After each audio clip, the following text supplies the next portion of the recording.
Hello, hello, hello, hello, hello, hello, hello. It is time for another week, for another stream, and for a new project. We finished the Reaper figurine last week, so it is time to venture into new, I don't know, adventures, I guess, and go into new projects. We finished the long-term project now after almost 2 months, and we're gonna do some more short-term projects, smaller projects, whether they are just one day or maybe a full week. We're gonna do more of that in the future, or in the I guess close future. And we're gonna start because Halloween is coming up. Halloween is next Sunday. We're gonna create a character for this week. Okay, probably the same song decides to play again. We're gonna play. We're gonna create a character for Halloween this week. We're gonna go from scratch, starting with a sphere, going all the way to the finalization of the character on Thursday. So we're gonna go from Monday to Thursday, going through the process, starting with sculpting, then modeling and all that stuff. And then in the end, we have a finalized character. The idea, or the character that we're gonna create, is a sort of mixture of the Ghost Rider and from, I think, Marvel he is from, and the like a pumpkin head or headless, I guess, horseman, for example. Oftentimes in movies or something, they have these pumpkins that they either hold in their hands or have on their head. I want to combine these two, create like a Halloween version of the Ghost Rider, basically like an epic, I don't know, Halloween Ghost Rider. That was the idea. That's what we're going to do today. We're going to have two topics today. Of course, we're going to not only create, or we're not going to start two projects. We're going to finish one today, and we're going to start the other one. The first one that we're going to start with today and also finish, of course, is the 30-minute quick sketch. As always, every day we're going to do a quick sketch. Today it's going to be another character. We're going to see how well that turns out. And then we're going to go to the actual topics for today after the 30-minute quick sketch, which will be sculpting the pumpkin Ghost Rider. We're going to, of course, as I said, start from scratch with a sphere and go as far as we can. Of course, this will not only take today, but also all the way to like 4 days, I guess, all the way to Thursday.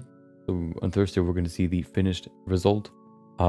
If you only want to see, one of these topics, either the quick sketch or the, I guess, the modeling process for the Ghost Rider, then you can hopefully find in the description or in the timeline, you can find timestamps. Yeah, I'm gonna put them in there at some point. Might be 1 day later, might be 2, depends on when I get to it. Yep. So I want to say, let's go right into the first topic, the quick sketch, so we can get that out of the way. So we have, as I like to say, as much time as possible for the actual topic for today. So there you go, Blender. Look at this. That's what we're going to sculpt today. There he is. That's a sketch from an old man looking very surprised. That's going to be today's quick sketch. That's what we're going to recreate in 3D. This was made by Louis Mejia, or Luis Mejia, I guess. You can see the his art station right here. Hold on. There you go. That's his art station for oh, that's why. There you go. Okay, there it is. This is his art station. If you want to see more, you can go there. That's how you spell it. That's the link, just artstation.com/Luis Mejia _Mejia. And yeah, that's here it is. That's what we're gonna create today. So I would say, without wasting any more time, let me just quickly fix that link in Discord, because I put it in brackets, which meant that it took the last bracket plus the emoji afterwards, consider that part of the link, which of course is wrong. So yeah, now I fixed it. Perfect. Wait, it looks bad if I put a space between bracket and the link, and if I don't do that in the front, it looks kind of weird. There you go. Perfect. Okay, I think we're ready to do the quick sketch. This one shouldn't be too bad because you can't really see like that many features of the face anyway, so we can speed through that a little bit more, rather than, like, for example, female faces or like the characters that we've done last week are more delicate, I think, in their features, which means we need to kind of pay more attention to, the smaller shapes and all that. I don't think that's going to be necessarily be the case for this one. So we can probably be a little bit quicker, hopefully. Hopefully, let's see. Let's not waste any time. I think everything's ready to begin. Dynamic topologies enabled. Perfect. Okay. Yeah, I think we're ready. So let's begin in 3, 2, 1, go. Okay. And I'm gonna do it the same way that I've done it, you know, the last few times as well. I'm gonna begin with the full. Wait, what? No, I'm gonna do it the way that I've done it the last few times. Basically, meaning I'm not gonna sculpt the skull and then add the muscles and all that on top. I'm just gonna try to do it all in one, basically. If we're the follow, welcome. Let me just quickly open Streamlabs so I can see your name. It's too small for me in OBS. Hold on. Oh no, I'm wasting time. Let's see. There it is.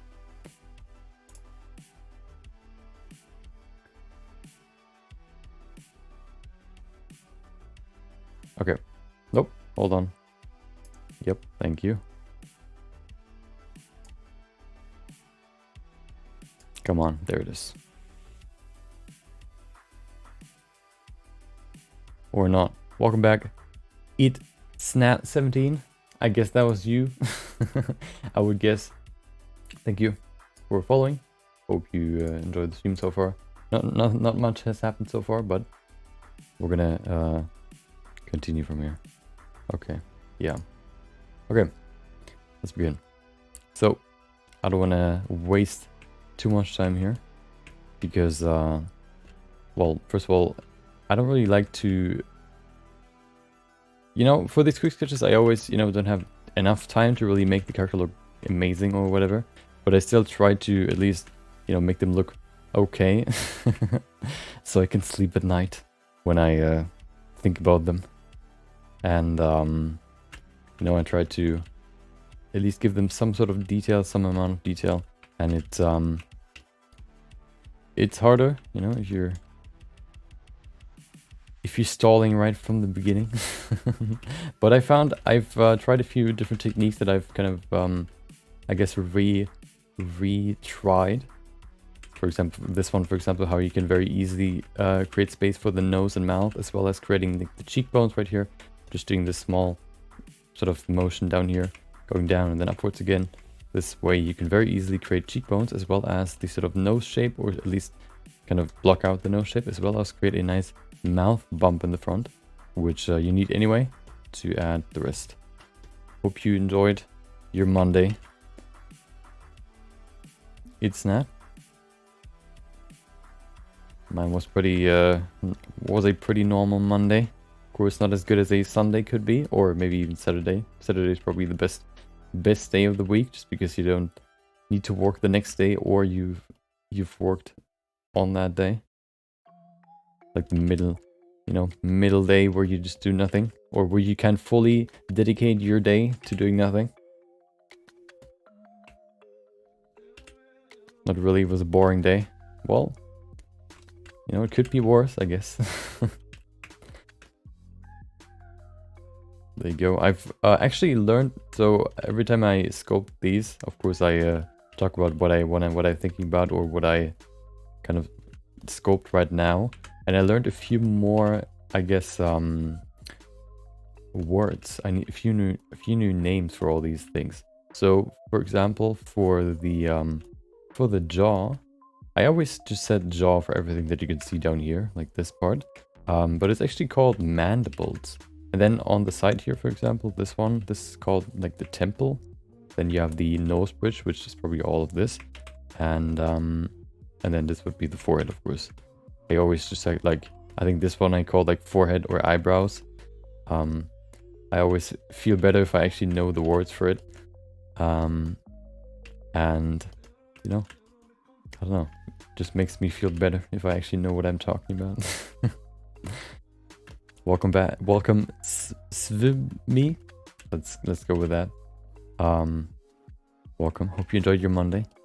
How long have you been sculpting? I've been sculpting since 2019, February. I remember that. I don't know why, but I remember that. So that was 2 years ago. And I've, you know, been sculpting since then, I guess. No, well, I actually started sculpting probably like a few months later, maybe like 2 or 3. Which means it would be like 2.5 years probably now that I've sculpted. And yeah, I haven't looked back since. I'm glad that I did. I did drawing first, or you know, usually if you're like into art or if you're into anything, like if you're creative, you usually start with drawing. But then I went into digital art, like drawing and all that stuff. I stopped at some point, and then I guess rediscovered sculpting for me, or at least 3D in general. And I, you know, have been doing that ever since. I think the nose is a little bit too long.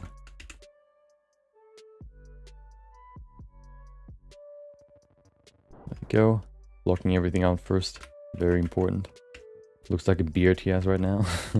Let's make his face a little bit longer so we can have some more room for everything.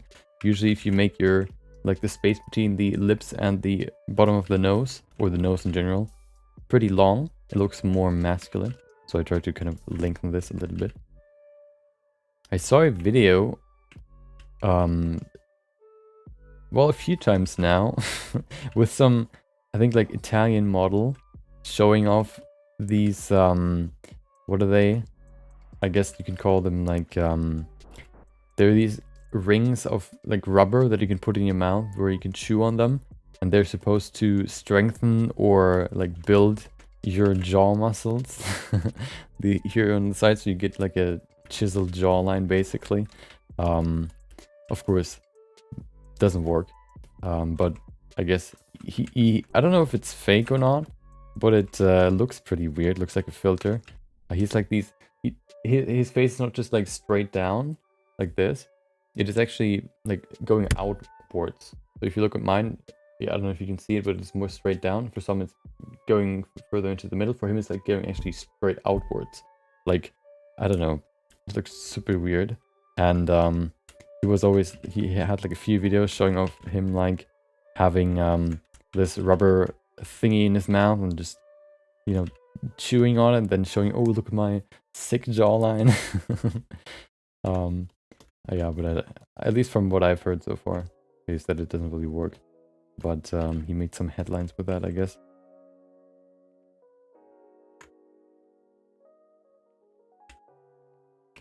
Yeah, and I don't know. I still can't decide whether or not it's real or not. It looked well from what I've seen, from the footage that I've seen. It looked real, but like I guess that's just like a rare, you know, I guess rare thing to have a jaw that actually goes further out than I guess your cheekbones, because usually your cheekbones are the widest part of your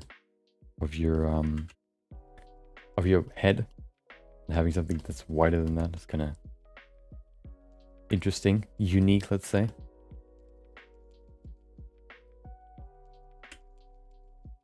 Okay, I think we're getting closer, of course, because it's sort of like a comic style, or more, I guess, stylized, you could say.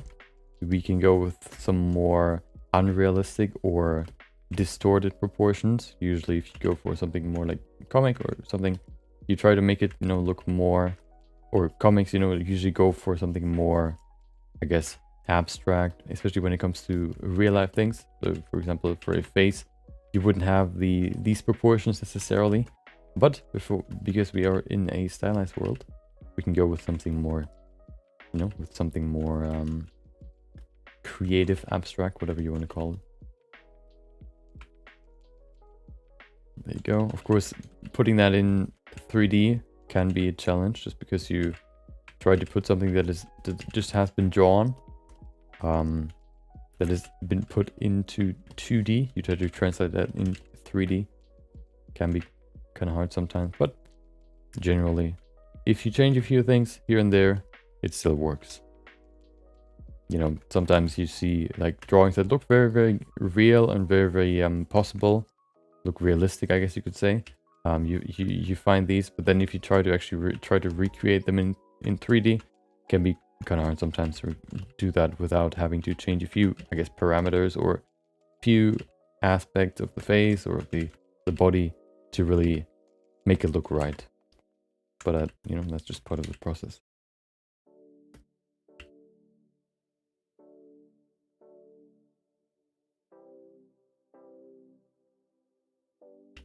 There you go. We need to add some more folds too. He's an old man. Of course, we can't really see that much of his face, but you know, at least a little bit. So we need to pay attention to that part.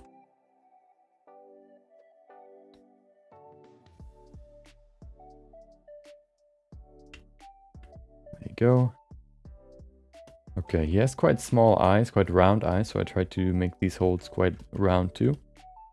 The nose looks too... I think I want to make it pretty round, like this. There you go.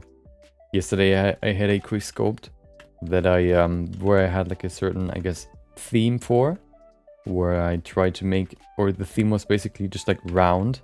Tried to make everything round for the character. It was like a female character with like a round face shape, I guess you could say. A round nose, round features in general, I guess you could say. Eyes, tried to make them more round. Added stuff like a haircut that supported the same look. And I think it came out pretty good.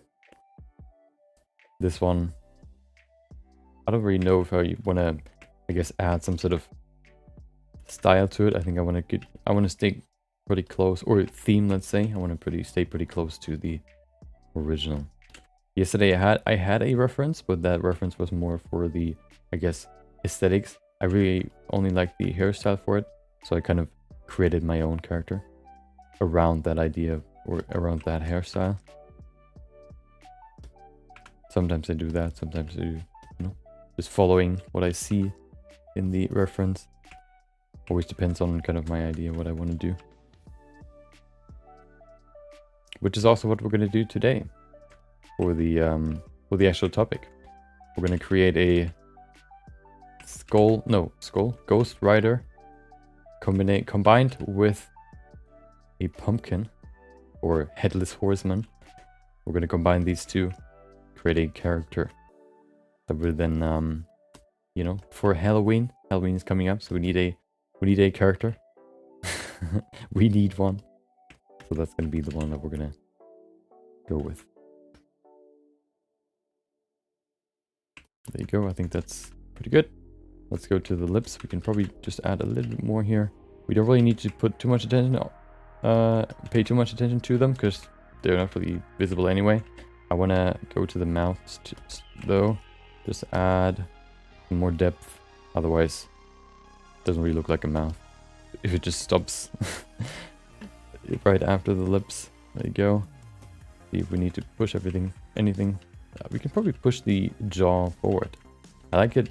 I think for this character it might even look better if we have the jaw, the mandible, I guess you could say, in front of the upper lip. There you go. Maybe like this. Just gonna, you know, give the character some more unique features, or some more character, you could say. Okay.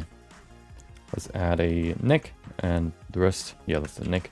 And then we can go to some more details. I'm happy that we can, you know, after such a long time, finally go and create a new character. Like, spend some time on like an actual character on stream after working on the same project for the last 2 months. Finally, we can go back to what we've done a long time ago, 2 months ago. Are you sculpting with mouse or with the tablet? I'm sculpting with a tablet. Welcome, Pajali. Hope you enjoyed your Monday. I'm using a tablet, and I will use a tablet forever, just because I'm used to it. If somebody would ask me, do you need a tablet to sculpt? I would say no. We've just recently made that experiment. You know, we wanted to see whether or not you need a mouse or whether or not you need a tablet to do sculpt. There were some things that I like more about the sculpt with the mouse, and some things I like more when I, you know, in the tablet sculpt.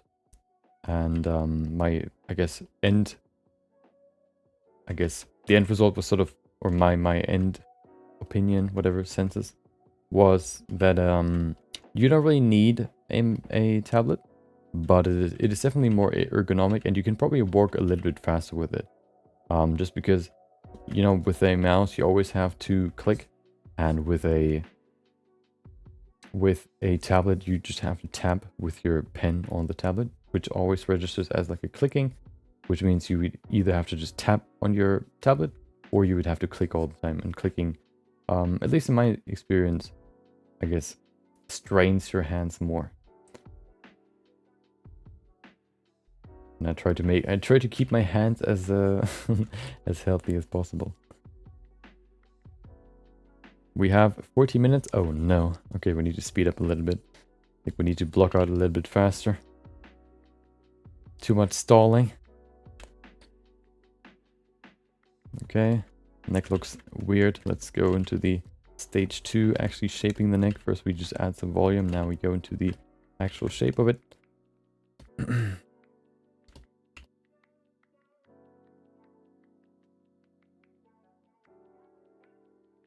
There you go. Let's go use the clay strip brush, just easier to kind of manipulate the volume here. Maybe it's actually too much here in the back. I don't think it needs to be that much. There you go, push it forward. Yeah. Welcome, Ali.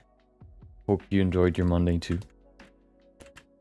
Pen pressure really comes in handy for tablets. Yeah, that's one thing that I cannot live without. You know, trying to, for example, use the clay strip brush, or even if I maybe go back to digital drawing at some point, you know, pen pressure can be so helpful when you're sculpting, when you're drawing, whenever you're doing anything. And you know, it's such a small thing, but it can help you so much where in your, I guess, like speed, that you once you use it, you never want to go back. Which is annoying because Photoshop always tries to tell me that it doesn't work, you know, that my pen pressure doesn't work, but I know it works. Photoshop just doesn't want me to use it. Welcome, James. Hope you enjoyed your Monday too. Maybe even your weekend.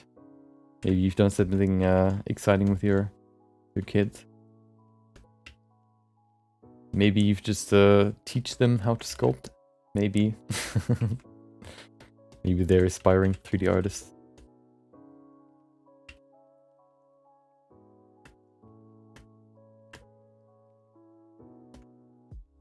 Okay, I don't think we need to do too much here because we're going to add a beard anyway. I just wanted to have the general shape.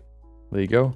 I think we're ready for the next stage, which would be the beard. Beard we're going to block out too. I want to make the head a little bit rounder than what it is right now. I think the forehead is a little bit too big too. Hello, Governor. What does that mean?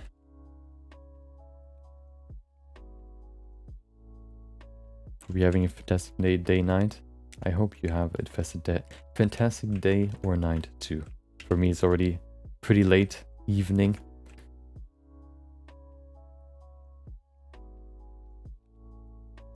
So we can... I'll definitely make sure to do that. I am definitely going to enjoy today, especially because, you know, I said it multiple times now. We can finally work on some new characters. So long have I been waiting for this day. 2 months. Not really just 2 months, but especially the last few weeks. I always felt like, I want to do new projects, but I also want to finish the one that I'm working on right now. And I don't want to, you know, abandon it. Because I'm having more fun with the new ones. So I wanted to finish the long one first before I start new ones. Which, yeah, which we've finally done.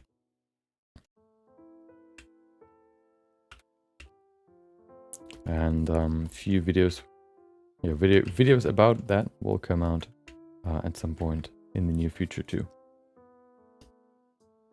Probably going through the process, maybe like a showcase too, just to kind of, you know, I guess, show off the model.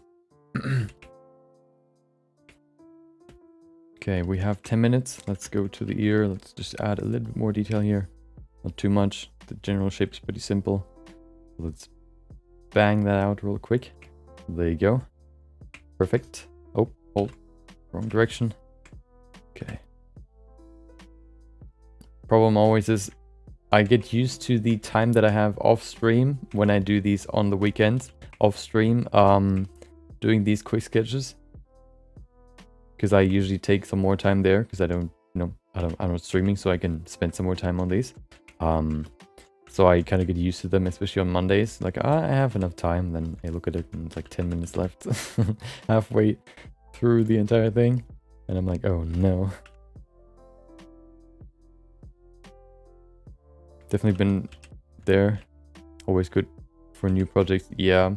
So my philosophy, or my my perfect idea would probably always be to have 1 or 2 short projects and 1 long project, so that once you're sort of bored or you're getting burnt out from the big project, you can switch to another one and just work on that until you want to go back to the big one, and kind of rotate between 1 or 2 projects, or 2 or 3 projects rather. Problem is, I always, when I start a project, I also want to finish it, which defeats that plan every time, and then I just sit there for 2 months and just work on the same project. But at least I get everything done. There's other people that do the opposite, always have multiple projects and never finish, or rarely finish one, which I think would be, which I would like less. So I prefer at least the flaw that I have right now. Welcome back, Ucreado Sin Importancia. Hope you enjoyed your Monday and also weekend. Quick sketch day 267. Perfect.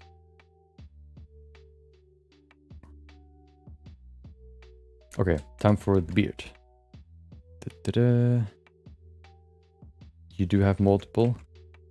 Yeah, I wanna get to that stage where I can just switch between them. Maybe I should just try. I think I'm just too scared. I don't know. 7 minutes? Okay. There you go. Oh, that's probably too high, right? A little bit too high. Maybe somewhere over there. Perfect. But I also go back to finish them. Yeah.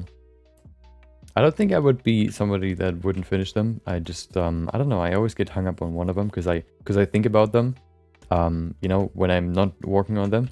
So once I, when I don't think about them, I think about what I want to do next. And then I think about what I could also do with the project. And then I kind of, I want to go back to it and continue, which, is not productive, or which kind of hinders me from thinking about new projects, I guess you could say. But yeah, I don't know, maybe I can just, I don't know, ignore the inspiration.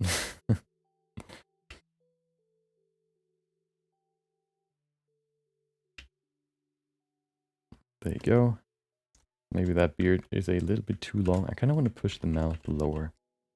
Oh, hello.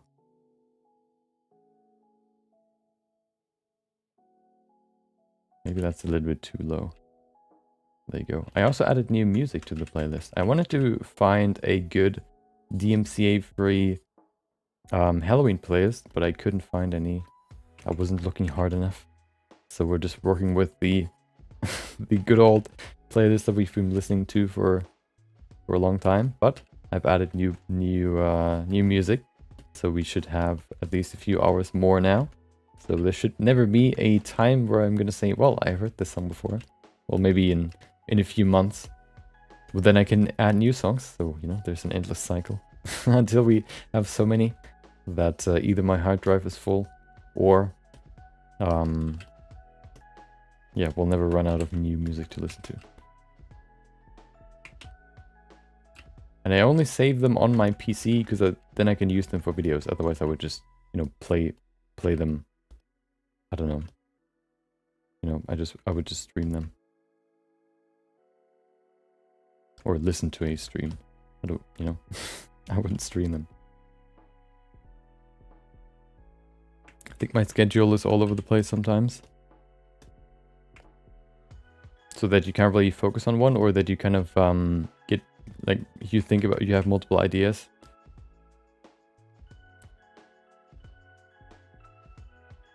Yeah, I don't know. I always tend to focus on one when I'm, you know, usually what happens is I have like one project where I have like a huge, I guess, inspiration for 4 minutes, okay. And I just start working on it and have like these super huge motivation, which kind of wanes, of course, at some point, until, you know, when it takes longer than maybe, I don't know, a few weeks. And then I maybe think about new projects that I could start. And then I have like, I'm super hyped about that project, but then I think, I want to finish the other one first, though, before I go into that one. So it's kind of like the endless struggle. But you know, I wouldn't really say it's a huge problem. I have too much inspiration, not enough time. What can I do? Gotta go now. Thank you for the great content you're putting out. Have a good evening. You too. Thank you for joining. Thank you for chatting. Hope you enjoyed your evening too, or the rest of your day, wherever you are. Okay, it looks too tame. Let's add some weird hairs. We have 3 minutes. Perfect. Woo! Look at that. Add some wildness into the sculpt. Yeah, I posted the message on YouTube and on Discord about where you can vote for what kind of character we should sculpt, or we should create for this project, for this Halloween project. Apparently, that straw poll that I posted just didn't work. So I looked at it on Saturday, and it said no votes, or nobody has voted. I said, like, okay, well, I guess it just takes a little bit longer, or, you know, if nobody votes, then I'm just going to decide myself.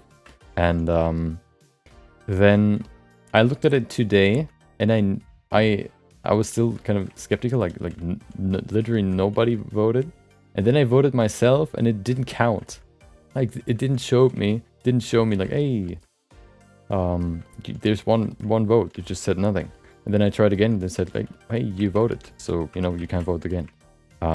But it didn't show me any like count. It just said 0% on all of them. And it's like, wait, what? So I, you know, one person commented on YouTube which he would choose. So I just went with that. Like, I put one vote into that and said, like, well, I guess that's the only vote then that I can actually count for. You know, I don't know what anybody else would vote for, so I kind of just chose that as the only vote. So we're gonna do that. We're gonna create the Headless Horseman Ghost Rider. Here we are sculpting heads, boys. Welcome back, artist Kale the God. Hope you have done some godlike artists, have shown some godlike artist skills. I don't know. I tried to come up with some interesting, with a joke with your name, but apparently my joking skills are as good as my speaking skills right now. Let me just focus on sculpting. Okay, let's add the eyes. Look at him. He looks terrified. He has no eyes. Oh no. I have to say I'm amazed by your sculpting skills. Beautiful, just beautiful. By the way, does anybody know about some sculpting tutorials for beginners? We talked about that. First of all, thank you. I appreciate it.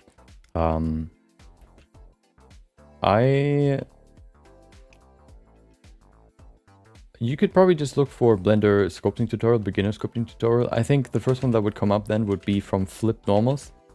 And they always have great tutorials talking about either like basics for Blender, or talking about the industry standards and why they are standards, and explaining, you know, the workflow, or having always great tutorials when it comes to learning more about the 3D modeling process, for example. So that's probably a good first tutorial. Maybe I'll create one at some point, but currently the only thing that I have, I guess, for tutorials would be how to turn like my process, how to turn a 3D concept into, or a 2D concept into 3D, like turning a concept out into like its 3D scope. And a quick explanation what brushes I use. I'm gonna do a more detailed version of that pretty soon, but so far I don't have one, and I would suggest, I guess, yeah, that would be my recommendation. I think the flip normals video is probably a good one to start with. Okay, the eyes are kind of terrified, hold on. Okay.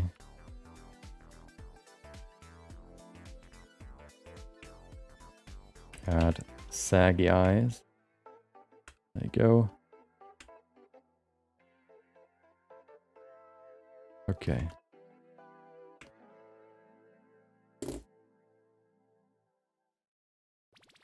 Yeah, that won't vote one was me. Yeah. Donut eyes. Was there a vote? Yes, I posted it in the, what was it? I can't remember the name. Oh, time's over. Hold on, let me just do a few more touch-ups. I think that's okay. Ah, you know what? Hold on. I want to add at least a few teeth here. Doesn't take so long. Just do this. Oh, those are some sharp teeth. Yeah, I posted it in announcements. That's it. I don't know if it actually pings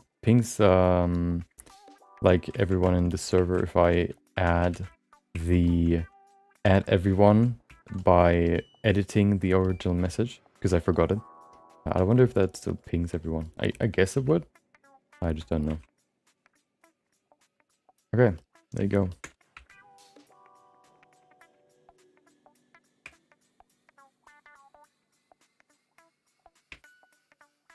Okay. Very surprised old man. Well, hold on. Let me do this real quick, just very lightly. There you go, perfect.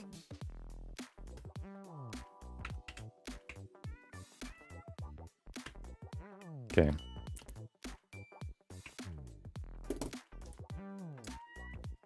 Yeah, Pajali. So your vote, your vote was the deciding factor. You can be proud. You have decided, and your decision will be the end result. Okay, let's add some eyes and then we can finish this. Where am I? There I am. What do I need? I need probably 250. I need eyes. Probably, there it is. Look at him. He transformed into a small child. There you go. Okay. YouTube poll. Yeah, next time I'm gonna do a YouTube poll. Just because I forgot that there's a function for that. I posted a straw poll in the community post that I posted. But it's definitely better to just do a like a poll on YouTube. I try to keep the amount of clicks that you have to do to get to the poll as minimal as possible, but I forgot that there's an actual poll function on YouTube. So I use straw poll for it, but next time I'm definitely going to use the YouTube function for it. I wonder if there's a Discord function for it too. I don't think so, but maybe. It sounds random, but the next version of Blender is 2.10 or 3. It's 3.0 as far as I know. It's the new version that then will have Cycles X, for example. Okay. From a baby to an old man to an eyeball. Exactly. Show us your poll. Oh, this looks pretty good, actually. Usually I have to adjust the eyes a little bit, but I think that works quite well. Okay. He looks very surprised. My poll? No. My poll is very private, okay? Maybe we're gonna sculpt it at some point. Never mind.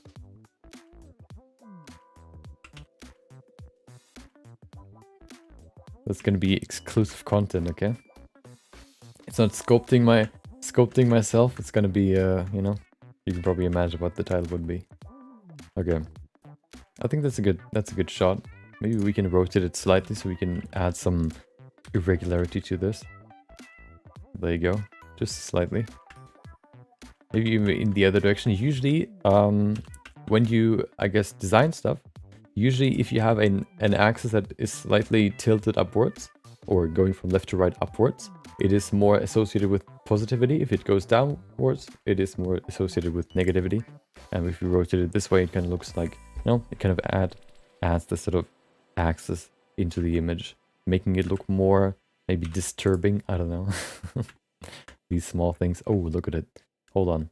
One thing one thing to note, if you're especially creating characters or you want to render characters, it is usually always a good thing to place your camera on eye height, or a little bit above, just because right now you can see the camera is kind of below eye height, so it kind of looks weird. If we just raise it, you can see maybe even higher than eye height. At least eye height, you can see it kind of looks more into the camera, of course, because the camera is on eye height, which in general makes characters, I guess, more appealing when you render them. Okay. For voting, of course. Yeah, I would have probably, next time, the next poll that I'm going to do, I'm not going to do it 3 days before. I'm probably going to do it like 1 week at least before, so I can, you know, mention it on stream. It was just such a, I guess, quick decision to do this project that there was no time. That we just did it, you know, that I just posted it on Saturday. Okay, we need lights. Hold on. Need lights. Where are my lights? There they are. Nope. Wait. Oh. Okay. Let's see. Oh, first of all, we need to go to the world and remove all environment lighting. There it is. So we can have some very dark shadows. There you go. 3D cursor. Perfect. You have the camera aiming at something. How are you doing that? The camera has, so for the camera, my easy camera rig, I think there's like an actual short on my video channel for it if you want to have some more details on it. But the short answer is I have two empties. One of them is called focus. The other one is called depth of field. The camera has a object constraint applied to it. This cogwheel band, I guess you could say. And you can then apply a constraint to it, which tells this camera to, for example, what I've applied is adapt track. It's supposed to track this focus empty. So if I move the empty, the camera will follow this empty, which means also if I place the empty wherever it's supposed to focus on, or what the middle of the image should be, I can then move the camera in any direction, and it will always keep that empty in the middle of the image, which I think is way easier than always having to move the camera and then rotating them back to the original position where it was supposed to look. Yeah, you can just, you know, add a damped track constraint to this, and then you can very easily just move the camera without much hassle. And then, of course, if you want to go and add depth of field, which we will also do, you can go to the camera settings, you can enable depth of field, and then you can see depth of field is already applied, DOF, the empty, which then, wherever the empty is the focus point of the camera, basically.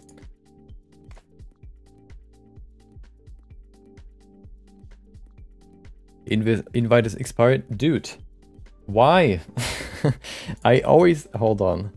I always add an infinite and unlimited invite link to Nightbot, but Nightbot just decides to, I guess, change it. I don't know. Hold on, let me make a new one. There you go. Here you go. Why? Nightbot is trolling me. Okay. Let's get this over with. We need to go to the Ghost Rider. Okay, what do we have here? We have the render. Nope, we don't need to do the render. Let's do the lighting first. So let's create a nice standard lighting, kind of creating the base shadows. So this light creates the shadows where they're supposed to be. I want to have the eyes pretty dark. I think that makes it look kind of more ominous, more mysterious, scarier. And then we can add another light to kind of lighten the shadows on probably both sides. I want to place them above the character so we can still have dark shadows underneath, for example, the cheekbones or the mouth. If I place them here in front, for example, you can see all the dark shadows are gone. I want to preserve some dark shadows, so I place the lights usually all on top. And then I can, even using this light, highlight some features. Probably going to place it in front because I want to have the front of the character more highlighted or more lit. This is a color light. This one's for the rim light. This one's to light up the character too. Probably going to place it more here in the back because I want to have one side darker than the other. There you go. Oh, I kind of actually want to have some light in the front too, because we can't really see the teeth right now. I think we can maybe make this dimmer, maybe 25 or 30. Yeah, there you go. Just to show some teeth. Or at least the mouth. We can't really see the mouth right now. Hold on. You're writing too much chatting going on. Welcome, Zach. Hope you enjoyed your Monday. Hope you enjoyed your weekend too. Welcome. I have to let you know I appreciate you. Thank you. I have to let you know I appreciate you too. I appreciate your comment. I made a custom one in case the Discord link didn't work. There we go. Wait. Oh, it removed it. How will you make the flames around the skull of Ghost Rider? Something with the shading notes? Yeah, I'm probably gonna go with something. I'm gonna show you what I want to do once we have this done. Once we're done with this this character. We have a rim light. Hold on. That's where the bounce light come in handy. Yep. Hold on. So we have the. I want to have a. This is the color. Which color should it be? Which do we use recently? We've used blue. We've used purple. We've used orange, and we've used purple, like pinkish magenta. So anything except those colors. Which one should it be? I think red could work quite well for this one. Add a point light in his mouth or in his eyes. That would be interesting. Hold on. Yeah, I posted the Discord link. You can copy it if you want to post it. Oh, you can't post it, right? Oh, well, I guess, you know, I have to post it, but I've posted it. Welcome back, Matthew. Hope you enjoyed your Monday. Hope you enjoyed your last meal. I always try to. I need to try to come up with other greetings. It's boring to always just say, hope you have a great day. Okay. We're getting stalled by... I'm getting stalled by my brain. 6:46 for you. Nope. Wait. How do you get that idea? Where did you locate my IP? No, it's 20, or I guess if you want to say it in American numbers, or it would be 8:47 p.m. Yeah, we're gonna go with the red. I think red can work quite well here. There you go. Look at it. Oh no, he's so scared. Maybe we can go. No, I want to keep it there. UTC's time zone. What is that again? No, UTC's universal time zone, right? That's what I usually put in my description for when the stream starts, just because then everyone can kind of convert that into their own time easier, I would imagine, at least. Yeah. Okay, I think we're good. Let's do the render. 50%, perfect. That's the test render to do some post-production. PP. 20:47 for me. Oh, so you're in Germany? I'm in the future. Oh, you're 1 hour in the future. Tell me, what happens in 1 hour? reminds me of the movie with Nicolas Cage, where he can see, I think, 2 minutes into the future. The only scene that I know from that movie is when he tries to be quicker than a train, and he sees, I think, himself with the passenger, his girlfriend or whatever, crashing 2 minutes before it happens. So he tries to, like, you know, be faster than the fate that he has foreseen for himself. That's the only scene that I know. I don't even know what the movie was about. Just that he can, I think, see what happens in 2 minutes. By that point, well, yeah, never mind. I thought, like, if you always see what happens in 2 minutes, wouldn't you then just live in 2 minutes? Like, wouldn't you then just live 2 minutes earlier? I don't know. It's a weird film, weird movie. I live in the Czech Republic, but you were close. Oh, yeah, so in the same, like, line on the map. Yeah. In Middle Europe, basically. Okay, we have a nice glowing head. I think that's okay. We don't need any colors because that is the point. Oh, wait, before we finish though, we need to change the color light source because I like to highlight the least part of his face. Wait, we don't even have a ring light right now. Oh no, rim light I mean. We're gonna place the red somewhere over here. I think that's pretty good. And then we can use the other one to just add a nice contrast on the right side. You can see how it kind of adds this very, very sharp contrast between the background right here. These nice white colors, bright colors. I like those. Let's do a quick new render and then we can do the final render. I remember him zapping through the TV to prove to his girlfriend his ability. Wait, how is he zapping through his TV if he knows that what he's gonna do in 2 minutes, or what'll happen in 2 minutes? How? I mean, if she's 2 minutes away, I guess. Okay. There you go. ×8. Render. Perfect. While it's rendering, it is time to drink. Always keep in mind to stay hydrated. If you're concentrating on sculpting, it can very easily be that you're just not drinking. Or if you concentrated on anything else, I guess.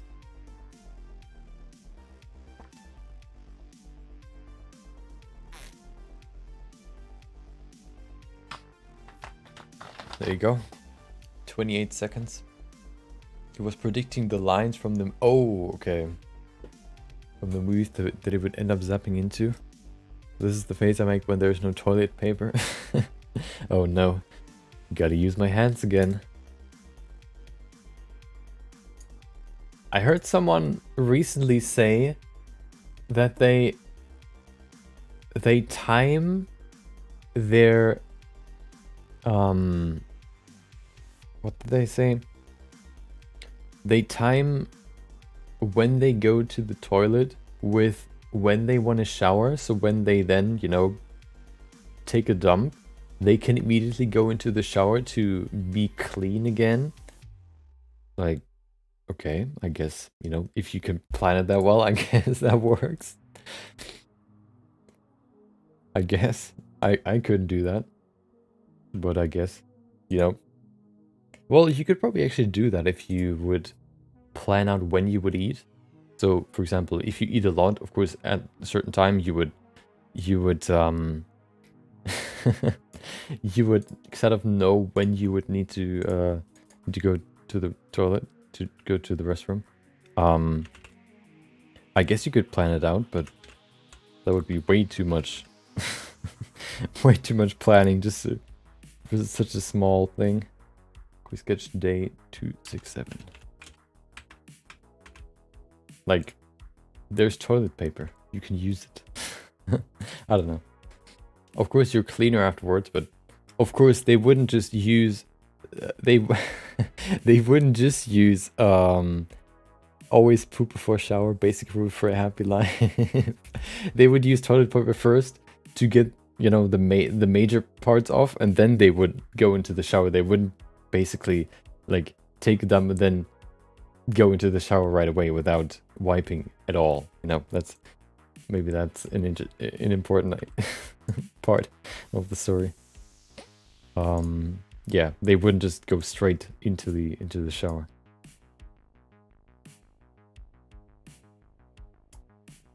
That would be kind of weird.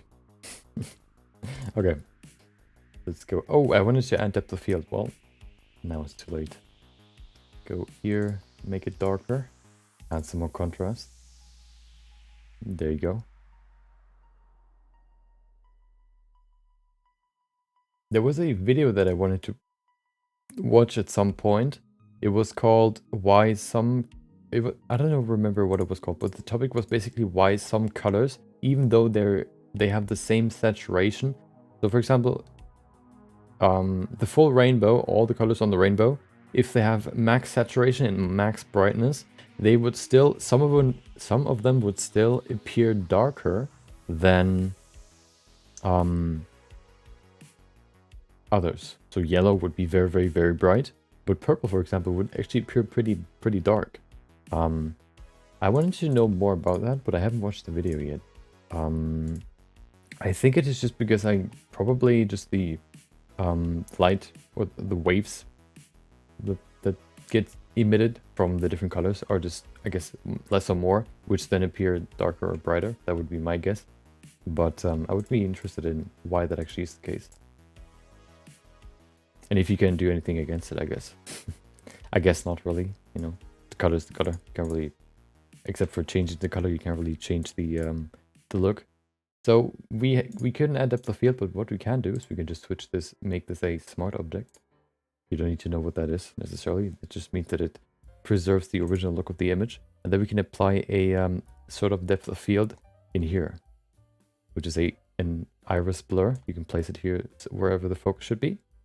There you go, on the nose. And then we can extend this circle and we can make a nice sort of semi depth of field, fake depth of field look. There you go.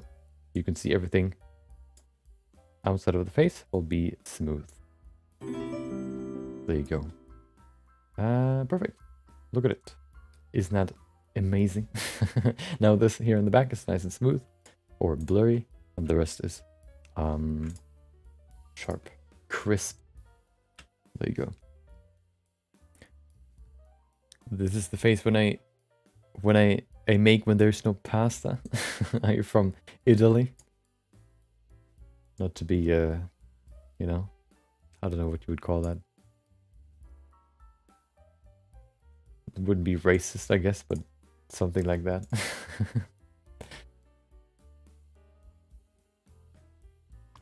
Sorry, my Nightbot didn't know. Oh, somebody subscribed. Thank you for the subscription. Hope you enjoy the content if you're actually here. Hope you enjoy the stream.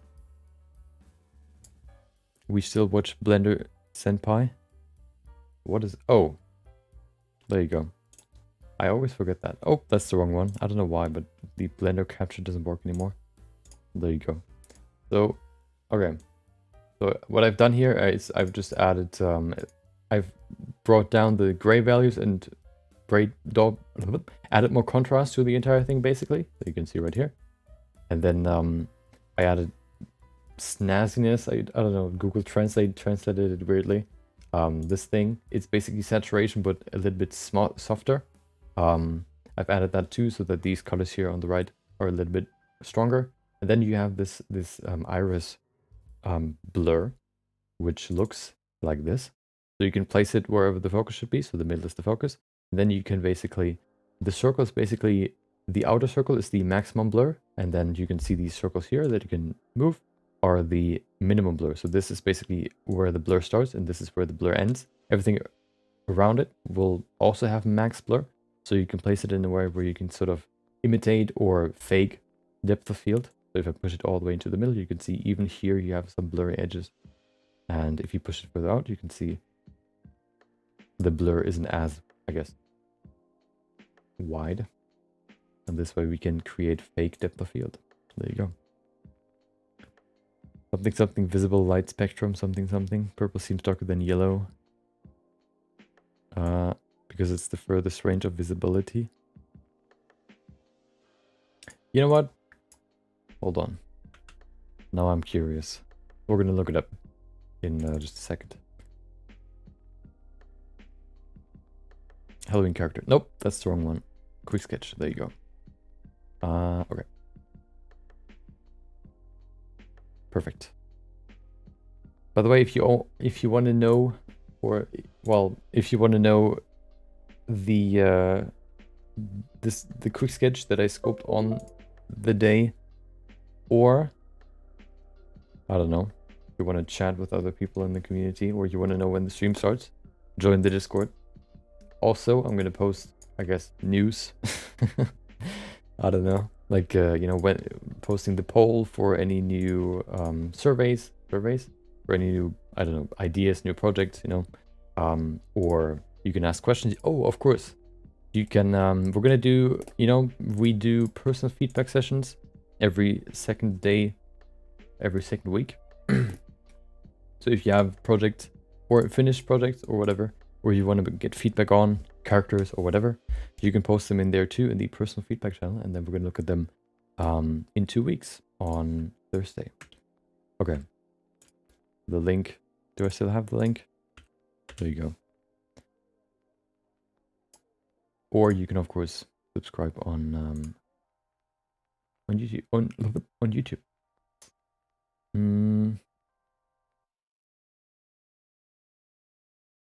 There you go.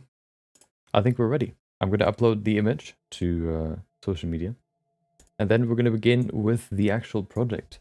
We will create a Halloween character, aka the Pumpkin Ghost Rider. We're going to start from scratch with a sphere. I think we can actually finish the general look, and then we can go tomorrow into some more details. We'll see how far we can get. We'll try to get as far as possible until Thursday. Thursday will be the last day that we'll work on it, and we will finish it on Thursday. That's the plan. So yeah, today will be the block out, the general creation of the character, and then we're gonna detail it, shading and all that stuff over the next few days. I'm gonna upload the image. You can see a quick compilation, 3 minutes, and then we're gonna go to today's project. So hope you enjoyed the compilation. Hold on, I need to upload my image to my phone. There you go. Okay. Tilted head and shook. Always love having a painting filter to my renders in Photoshop. Have you tried it? Usually what I let's see. What happens then is for me at least, it seems sort of it makes it a little bit more blurry. Maybe that's just, I haven't used it that much, so I might be wrong, but let's see. Where am I? I don't know why I can't use the gallery. Maybe because there are filters applied? Let's see. What if we delete them? Can I now use it? No. Why can't I use the gallery? Do I have to raster it? No. Okay. That's weird. Well. Yeah, that's weird. I guess. Well. Yeah. My experience was that I think it can help in some instances. But it always, at least what I haven't used it in a long time, so I might be wrong. I might recall my experiences, you know, not correct. But it always seemed like it's a little blurry, but I might be wrong. Okay, I'm gonna see you in 3 minutes. Yeah, Smart Replic doesn't seem to work either, which is weird. Oh, yeah, I don't know what it is. Okay, 3 minutes, and then we're gonna go to the project. Hope you enjoy the compilation, and I'll see you in 3 minutes.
Okay, we are back. I am back. And it is time. It is time for a new project. The sphere is waiting for us. Let's not prolong this process any longer. Hold on. Is everything ready? Oh, okay. Where are my... There it is. Okay. Oh, hold on. I need to prepare one more thing and then we can begin. So, as always, I have more than one reference. I always like to use references for my project just because it's either just, I guess, like real life reference or I guess other inspirations, just so I can gather information, gather ideas, and then I can fuse them all into my own project. That's how I like to do it. Which means I collected a few inspirations. We're going to look at them just in a few seconds. I just want to put them all in my pure ref scene. A neat little project that sorts all my inspirations in a quick little, I guess, like window that I can just place right above Blender, and I can look at them whenever I need to. Okay. Oh. Perfect. Okay. Well, that sounds kind of spooky, that music. There you go. Okay. So, everything's ready. Let me get rid of this. Okay.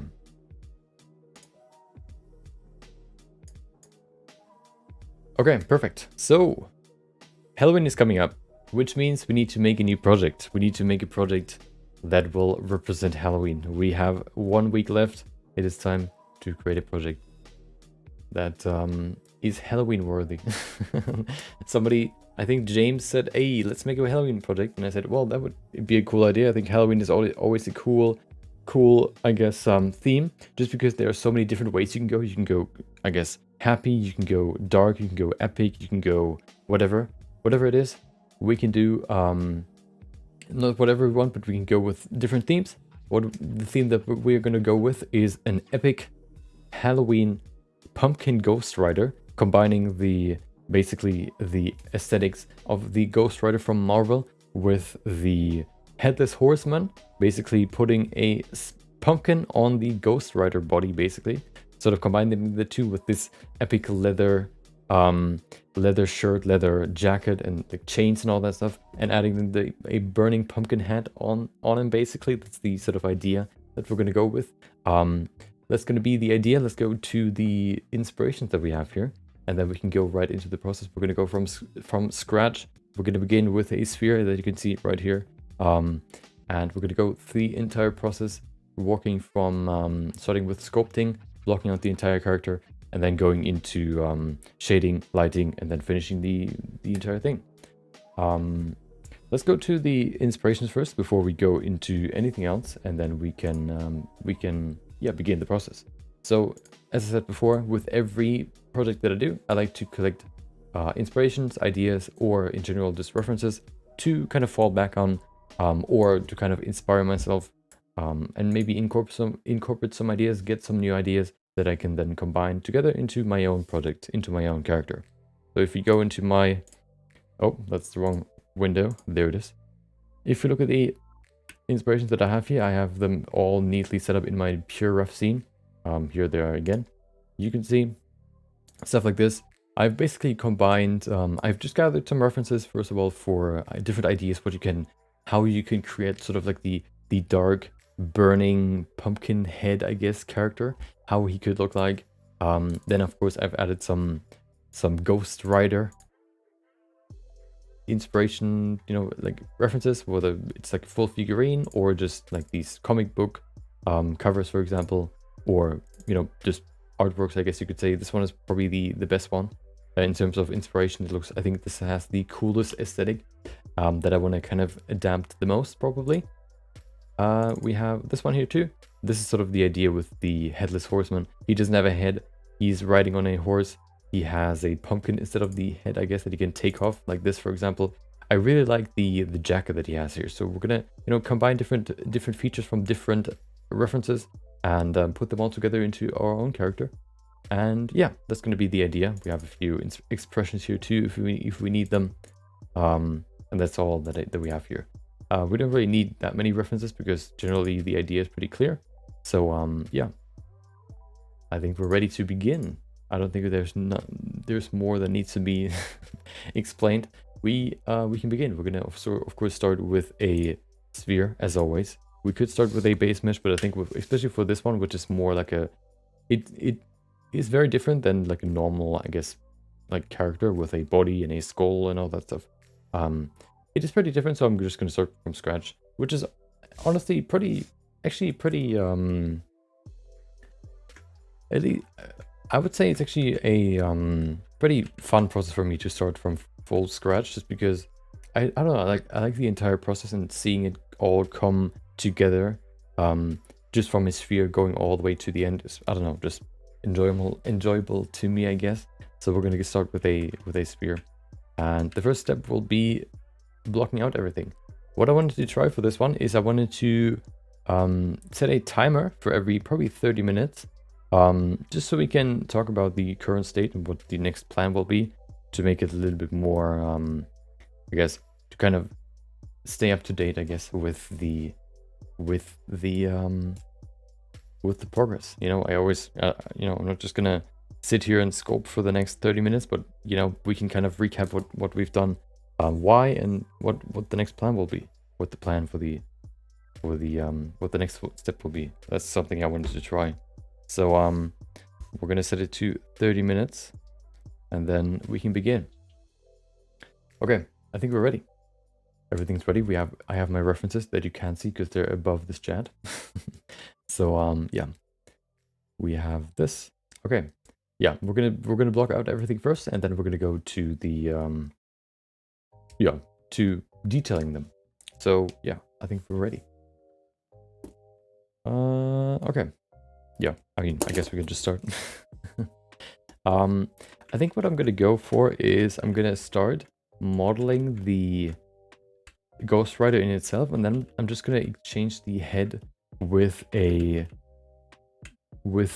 pumpkin, probably. I think that's the easiest way to do it, because then I can kind of already sort of gauge what it would look like with a normal head, and then I can just see what size, for example, the skull should be, and I think that'll make it easier in the end to, yeah, create a good, I guess, size for it. Let's go timer and references. Exactly. Always. Well, maybe not the timer, but at least the references. I never work without them. There's a good video again from Flip Normals where they made an experiment trying to work without references and then with references.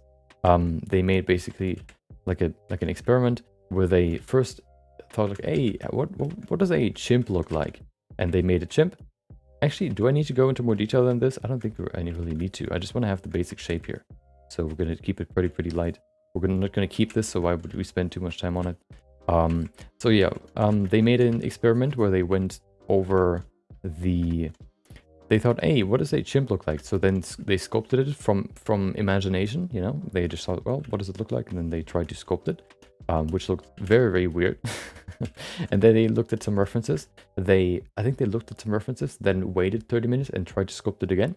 And then the last experiment was they sculpted it with references while they're sculpting. So they should kind of see the differences. And of course, the differences are very different. So I always like to have references just so I can be, I guess, more sure and eliminate most problems while I'm sculpting. You know, because who wants to generate problems if you can, you know, avoid them? Welcome back, Hustler. I hope you enjoyed your Monday. Maybe even your Saturday and Sunday. And also, welcome, Wowie. That's a cute name. Welcome. Hope you enjoyed your Monday too. Introducing yourself with a heart. Very nice. Okay, so I think that's all we need. This will be the general head shape, just so we can kind of gauge the other proportions.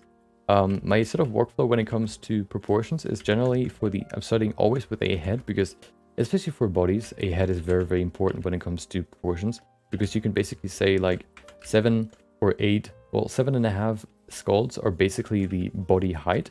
So starting, and then you can basically take the head length for everything else too. So starting with the head is always good when you're trying to create the body. And, you know, it is also good, or the workflow for the head is I start with the eyeballs, I guess, the eyeball holes, which to sort of tell me, they sort of serve as an anchor for the sculpt. If I, because then I can kind of see, oh, then the cheekbones need to be right under that, and then the nose would be slightly under it, but in between them too. It's just easier that way for me. Maybe you have a different workflow, but that's mine. There you go. Everybody tends to work differently. Just finished a VR sculpt stream, bringing everyone along to watch some more fun Blender sculpting. Oh, thank you. Welcome. Hope you all enjoyed. What did you create? What is your specialty? What do you like to create the most or sculpt the most? I guess, when you're into sculpting, you tend to do more characters rather than, whatever, you can also sculpt, I guess, armor or cars or whatever, but I think modeling that would be easier. I learned that the hard way like a month ago. So, yeah, I kind of know the pain of sculpting hard surface stuff. I do not recommend doing that if you can avoid it. Sculpting over the top some characters I built in DAS. Oh, that's cool. Okay, which program are you using for VR sculpting? I've heard of a few. It's been a while, so I'm kind of curious if there are new ones or if they're still the old ones. I think VR sculpting is actually, if you have a good VR headset, or if you can get used to VR, I think VR sculpting might be better, or I would probably prefer it than sculpting in Blender, for example, just because you have the added effect of, first of all, you can run around the sculpt, and you can also you have the depth. You can sculpt like forward as well. You can not only sculpt on a plane, you can sculpt in 3D space, basically. Of course, I've never tried it, so maybe, if I tried, it'll be different, but right now I kind of feel like it would be, I guess, easier. I have failed you. I didn't howdy you last Thursday. You didn't? I didn't even see that. Well, do better. There's one thing that you needed to do and you failed it. Unbelievable. How could you? Sculpting with some characters, no hard surface. Yeah, hard surface sculpting is not fun. VR sculpting in Adobe Medium. Oh, never heard of that before. Rendering in Blender. VR sculpting is a lot easier. Yeah, I kind of feel that that's the case. What settings do you have with the topo in Blender? In Blaner for this? For the sort of scope, and then mesh topo just falls apart. I start with, I use dynamic topology with constant detail. What I hear when you say it falls apart is that you use relative detail, and then you zoom in to do some small details, and then you zoom out again. And then if you use the brush on the same spot, you remove all that detail. That is, maybe what you mean. Usually, that's why I don't like, relative detail, because it is dependent on where your camera is, whether it is close to the sculpt or not. So I like to go with constant detail, because then I know how much detail I add or how much resolution I add to the sculpt. I start with 20 for the block out, and then I go to 50 and to refine the block out, and then 100 to add some details. Maybe even all the way to 300 to add very, very small details, if I need to. Blender, what? Oh yeah, okay. I just never find the right settings. Size, etc. with dynamic topology. Yeah, I use 20, 50, and 100. I think that's a pretty good setting. Those are pretty good settings.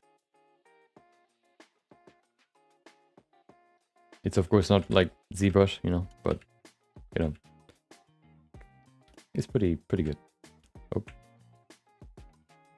Yeah, I always hated relative detail. I think I watched a tutorial where they said, hey, use what is it? Dynamic resolution or whatever. And I was like, that doesn't feel right.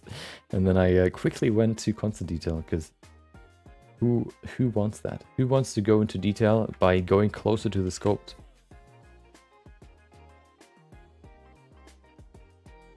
I don't know, not me at least. I don't want to blame anyone or shame anyone that does.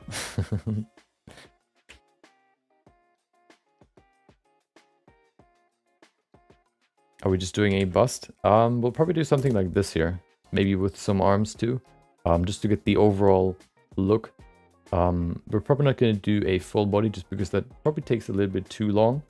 Like this one, for example. We're probably going to do like a upper body region, because then we can include the jacket fully. We can include arms. We can include stuff like the the head, of course.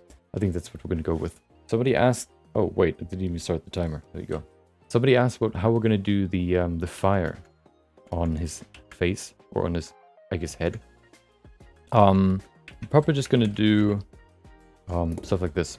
So we're going to sculpt it probably, and then we're going to add a shader, maybe some effects around it too, some particles maybe, to make it look more like fire. But the general idea is to sculpt. Maybe use some curves too, and then turn them into meshes to sculpt on them, to make it look more dynamic, or you know, make the sculpting process easier. That's the general idea.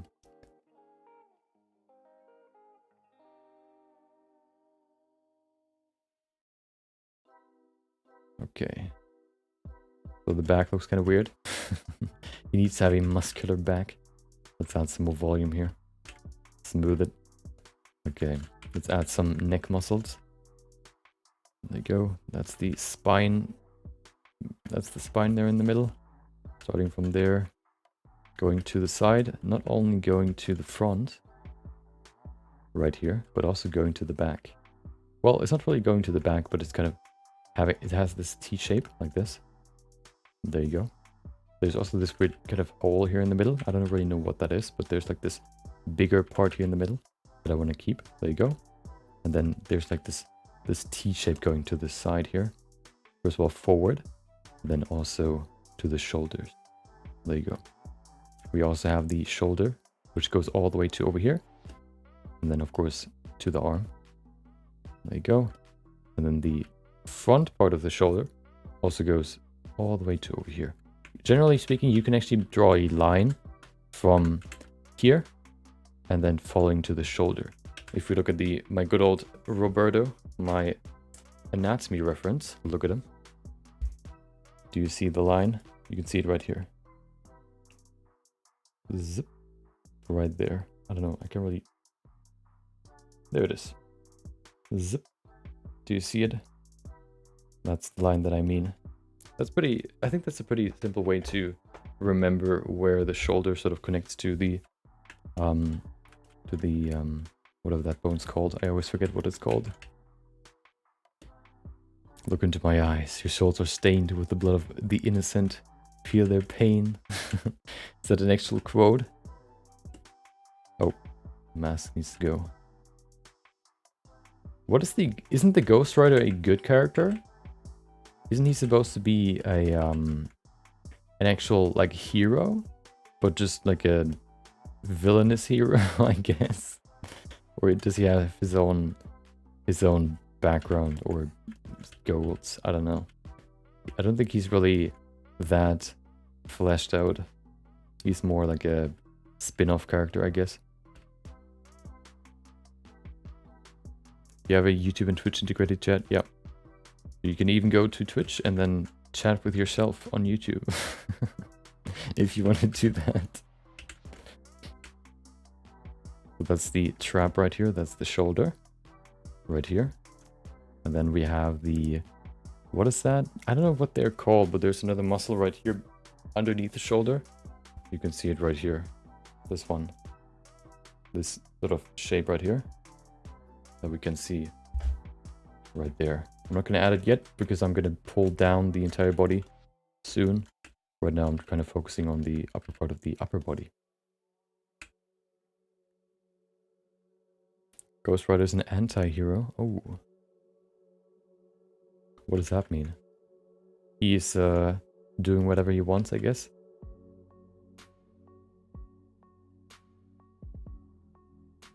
He's the Ghost Rider. He does what he wants. He does what ghosts do. Scare people.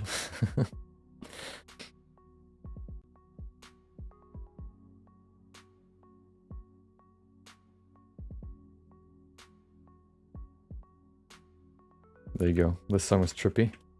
Good old HD music. Okay.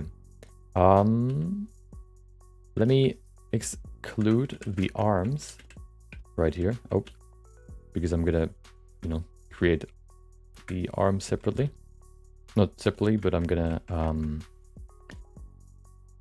I wanted to separate them right away. I don't want to make them part of the, I guess, upper body or chest first and then separate them. I want to separate them right away.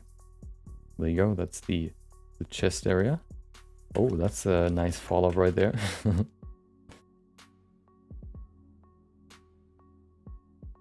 I don't think he's good or bad. His stare judges your soul. If you're evil, you burn. If you're good, you're okay. Okay. Interesting. Well, it's complicated. He's more like anti-hero. He punishes sins that the victim has made. Ah, okay. He's a badass good guy. So he's basically... What are the different character traits on the D&D sheet? It's like... what is it? Pure evil and neutral evil or whatever. He would be like somewhere in the middle because he doesn't care about what you've... He doesn't care about what happened to you. He cares about what you've done, I guess. Sort of that way.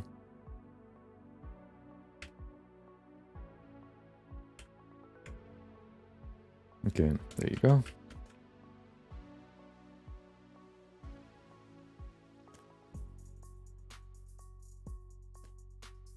Perfect. That's the chest.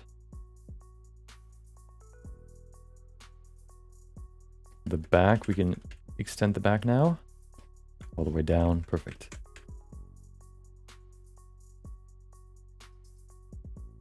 Then we can add this muscle right here. It's not that crazy, just like this weird shape which includes 3 muscles. Which is... I always forget how they're positioned. So it's like a flower. You have one that is... So if this would be the outline, you have one that goes like this. This is the highest one, the one that is on top, the outer layer, and then you have another one underneath that, which goes in this direction here. And then you have one even deeper than that, so which would be layer 3 right here. There you go. Looks kind of weird right now. I think the shape isn't looking right now, but I think we need the arms to really get that right. There you go. That's the general shape.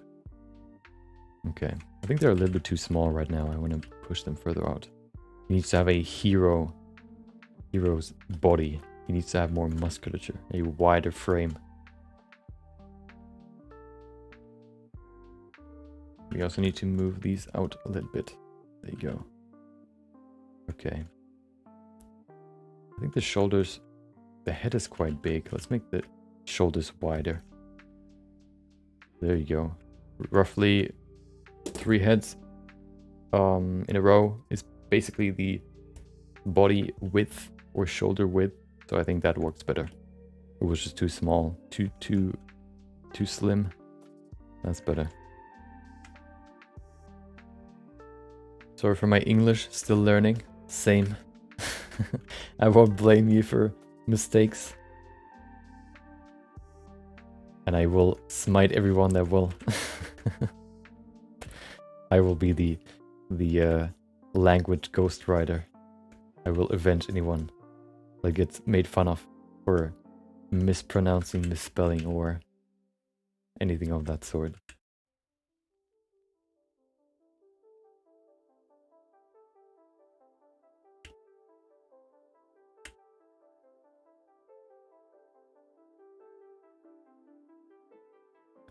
Okay.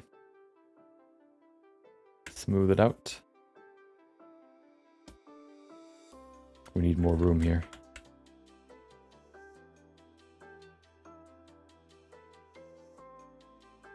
Wait. What is that?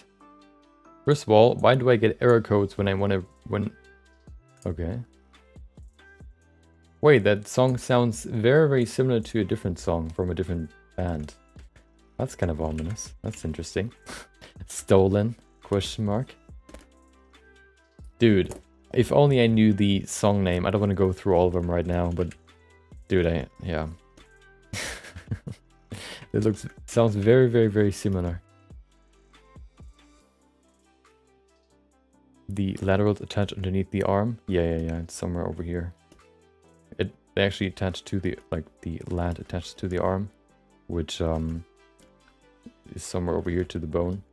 If I add the arms, we can then put them together. Let's add the let's see. I think we need the arms to really go into the rest. So let's go to the arms first. I want to go in here first, just kind of remove some volume here. Like for the follow. Oh no, hold on. I'll see your name in just a sec. I need to switch accounts. I always log into the wrong account.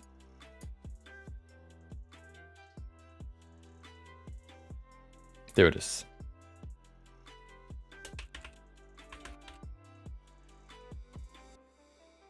Feels so good not having to speed through the sculpting process because you only have 30 minutes. Okay, hold on, there it is. Nope, I don't want to use your free logo designer. There it is. Thank you, Casey Noah, following. Hope you enjoy the stream, if you're here live. That is. Hope you enjoyed the stream. Hope you enjoyed your Monday. Okay. Yeah, I think we need the arms to really go into more depth here. There you go. I'm something of a ghostwriter myself. The all-father of sculpting. I don't know about that.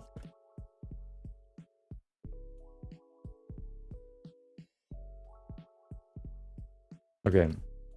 We need arms. Everybody needs arms. So how about we add some? Okay. Make a mask. Wait. Let's make these bigger, just a little bit, so we have some more room here. Because otherwise these arms look very, very slim. Perfect. Okay. And then we make a mask right here.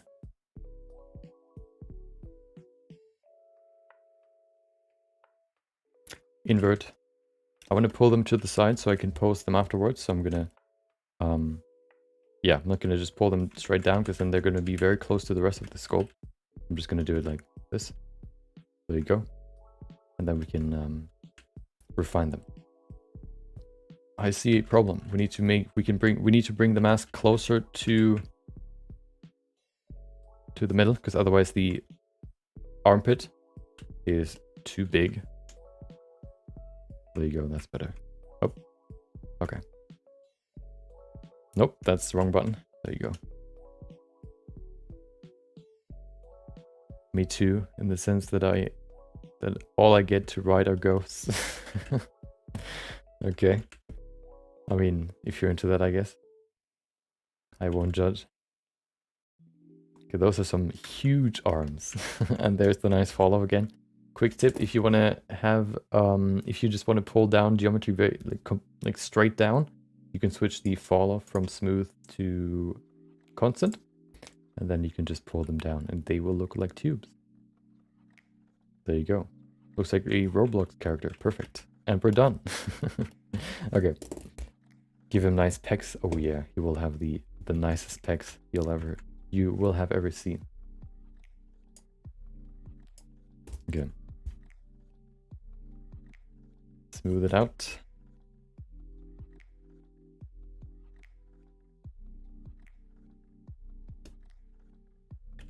Okay. Shape it a little bit more. Looks like some sticks. There you go. Basic. That's the triceps here in the back. Oh, that's a big gap. We need to fix this. It's pretty hard to really sculpt here in between these two just because the lat is so close to the arm. I might just, I think I'm just gonna move the arms a little bit further out because otherwise it'll be kind of hard to sculpt in between the two. We can do that later. Let me shape the wrist first. Okay, let's add the shoulder right here. There you go. Going to the front, right there. Then we have the triceps. The smaller one is outside. The bigger one is on the inside. There you go. Triceps is made out of 2 muscles. Look at them. Awesome. I think the arms in general are quite wide right now. Although, maybe not. We'll see. Tubes. Deltoids. Aren't deltoids... Wait. I don't know all the muscle names. Aren't deltoids... Wait, delts... I know the name, but I can't remember what they are. In plain English. In non-Latin. Aren't they, Aren't they in the legs? I can't remember. No, wait, are they shoulders? I think they're shoulders, right? The delts? I can't remember. I'm not a surgeon, okay? Don't expect me to know all these names.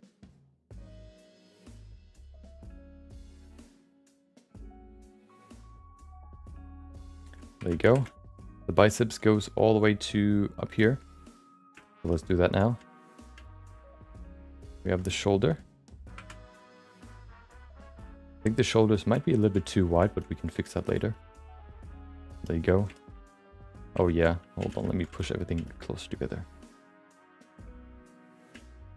It looks like a football player. Okay.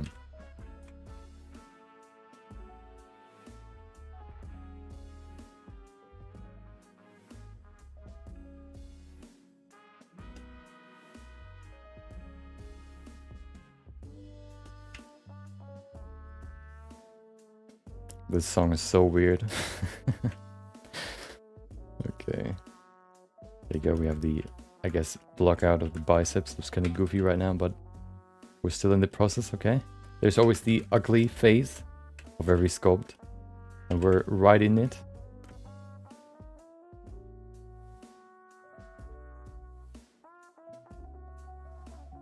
Nope, I don't want to smooth it. Shoulder muscles, yeah. See, if you just give me enough time, I'll get to it. The quads are for the legs, right? At least that's for the front muscle in the legs, I think. Okay.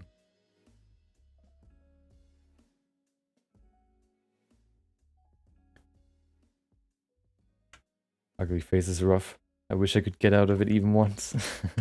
You just have to persevere. Just continue until you're through it. I think the more you practice, the smaller the ugly face is, which means in the beginning it can be quite frustrating because you're in it for quite a while. I remember that from my early sculpts, but you know, the more you do it, the shorter it gets.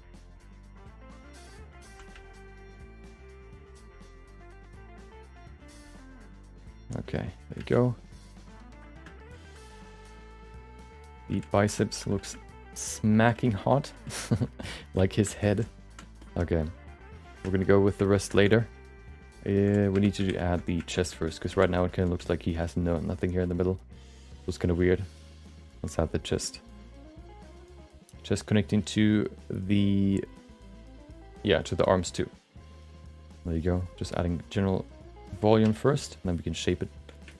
Perfect. I think, yeah, the arms are way too big.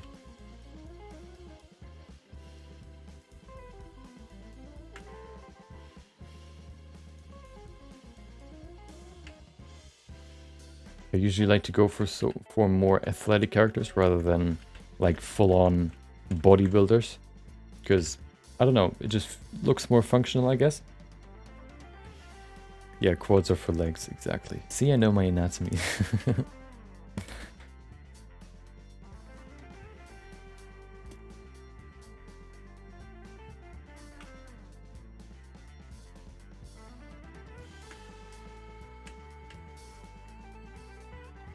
Quick glance at my anatomy reference.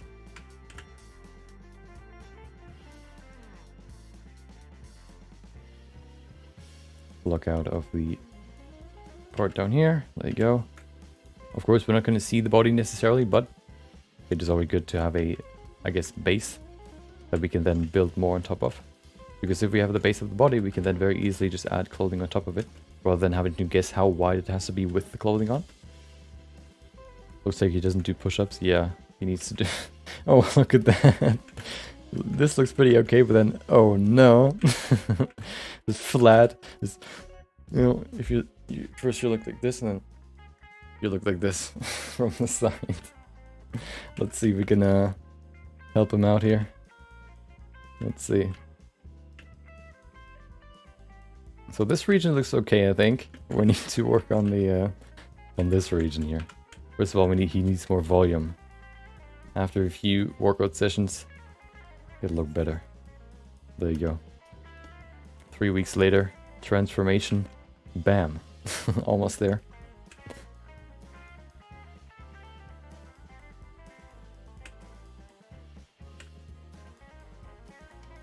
Looks like a great shape for an alien. I mean, for aliens you could do whatever you want, I guess. Well, we talked about that actually last week on Thursday. Aliens, theoretically, well, aliens could look like whatever, you know, because they're from outer space, you know. But if you want to make them look natural, you would probably have to go with, I guess, proportions or body shapes that you've already seen, because otherwise they would just look kind of weird. And the example that I gave is basically, I think I've watched a video where they said squids or octopuses are basically the closest thing that we have on Earth to aliens. There's nothing else that looks like them. They have, I think, multiple hearts, multiple brains. They look completely different than any other species, whether it's like on land or off, like in the water. And yeah, they're basically the closest stuff that we have to alien, like an alien species. And if squids or if octopuses wouldn't exist on Earth, and you would show someone an image of an octopus, they would probably also say like, wait, what? What is that? That doesn't exist. Like, can exist. It's not possible, you know. It would probably look pretty fake if you've never seen a squid before, or an octopus. Because they look so weird. Or so, like, I guess, unique. Of course, he's not only working out his lower pecs, he's also working out his upper region right here. There you go. He is very voluminous. Look at that, it's getting better. He's gonna be ripped. I think we need to pull them lower though. I always have difficulty kind of placing or kind of gauging how deep they need to go. I think that's better. There you go. We need to pull it back though. I think the shoulder are too far forward. We can maybe even pull it further to the side here. That might help too. The more you persevere, the shorter you can make the ugly face. Heck, you can even begin to love and fix the ugly face. Yeah, at some point you just kind of get used to it, and then it's not too bad anymore. Problem is if you have a certain goal and then you get into the ugly face, you maybe start to question whether or not you can get to the desired result. That's, you know, the thing that can happen. But in general, you just kind of get used to it. How do you smooth with clay strips? I just hold shift. That on a lot of sculpt brushes switches to the smooth brush. And yeah, smooth is the sculpt. There you go.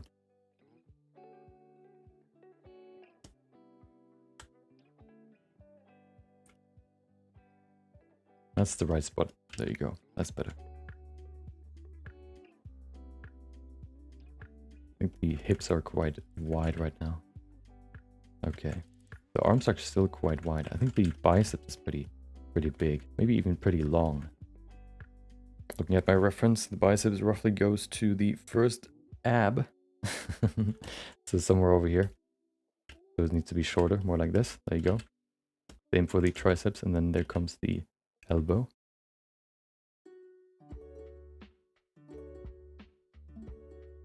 Looks like he didn't do push-ups. Well, now, you know, he transformed. Now it looks a little bit different. Hopefully.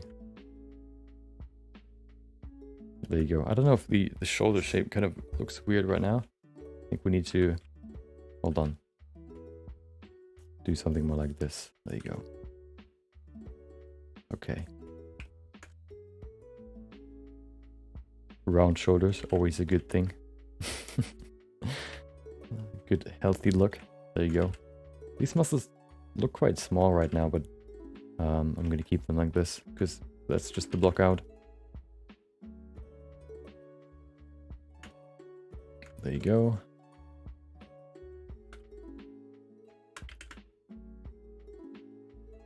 Sea urchin, weak creatures. What is a sea urchin? I heard that name before. Oh, isn't that the spiky ball? I think we recently looked that up, and that's where I know the name from. But I never knew that they're called that. I don't know if you can really. I mean, they probably. I think they're animals, but I don't know if you can consider them animals because they're so weird.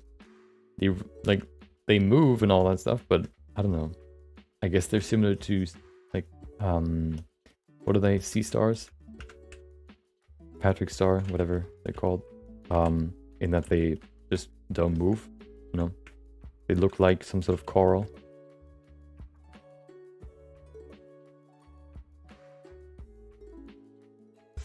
There you go.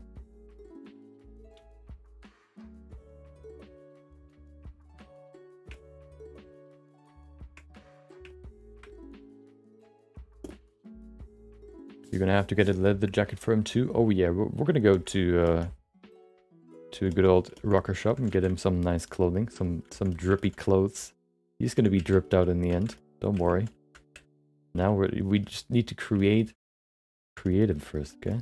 Don't get too. Don't jump ahead, okay? This will be a this will take longer than 30 minutes, okay?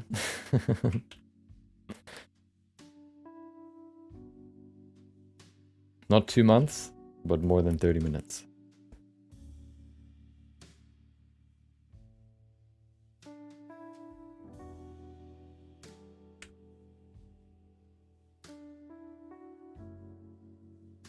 The magic of creatine and steroids, exactly.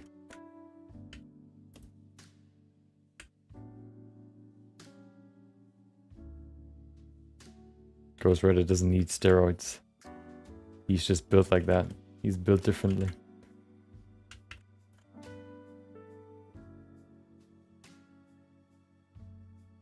Look at him. He's a Chad. Immediately. Transformation. The head is still pretty big. Let me make it a little bit smaller. You know what I want to try real quick? Hold on. Let me save real quick. I don't want to lose my 30 minutes. There it is. What is he called? What should we call him? Ghost Rider with three A's. There you go. Okay. Oh, I wanted to try something. And then afterwards we're gonna go to a quick recap. Oh, hold on. I've learned some new tricks. Nope. There you go. now watch this. Hold on, I need to smooth the mask.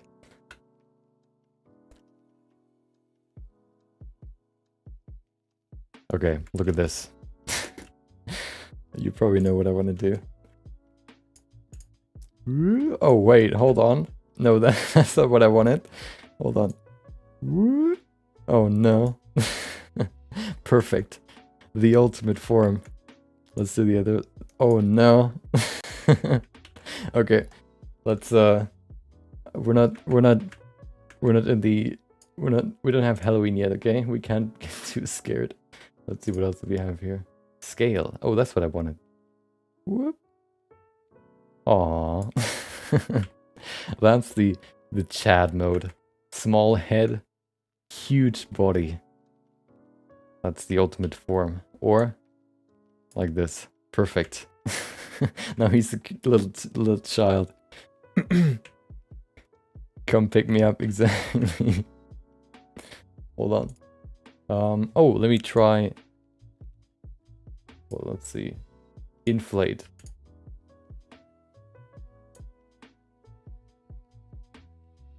Oh no. Oh no. Oh my god.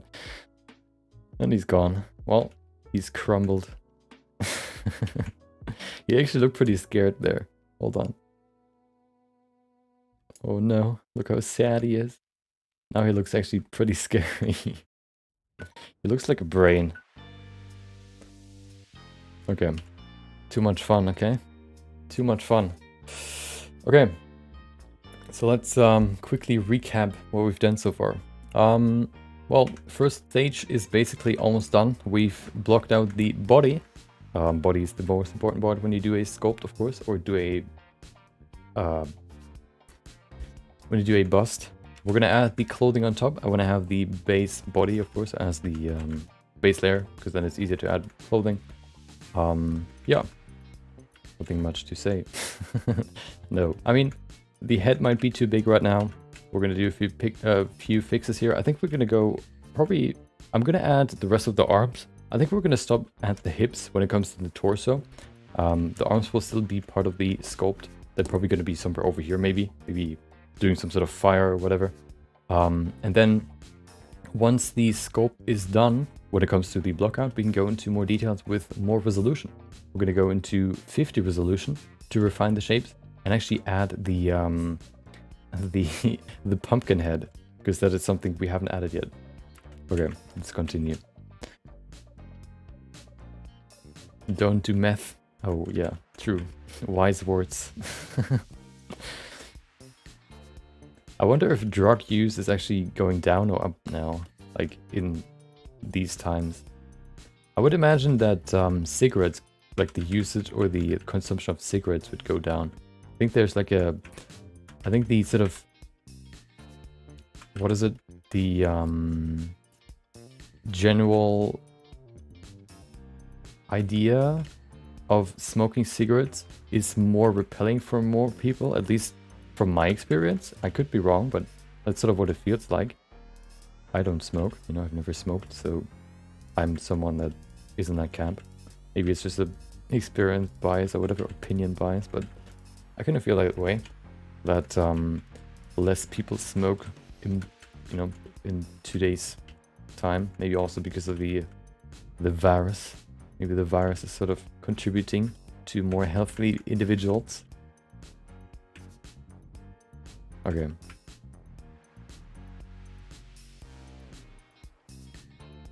The arms still look kind of big, I think. I want to make them a little bit smaller.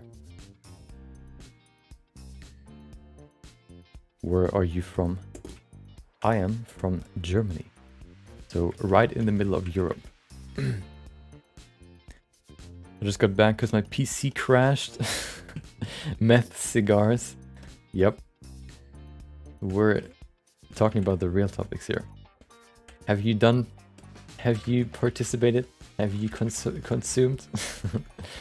Yeah, we talked about, or I said how I think that less and less people, I guess, smoke in, like, today. And I wondered if the sort of the consumption of cigarettes where it goes down or not in today's times, I guess. Because I feel like more and more people tend to see cigarettes as something negative. But I could be wrong. Hello, my neighbor. Hello. Country neighbor.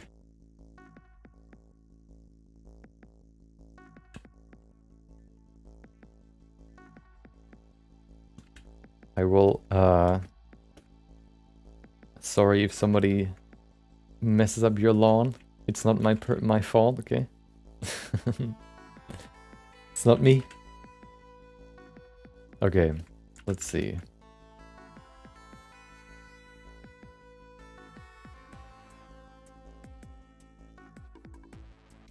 Okay, I think we should we go lower? Maybe a little bit. I think I like the depth now for the lower body.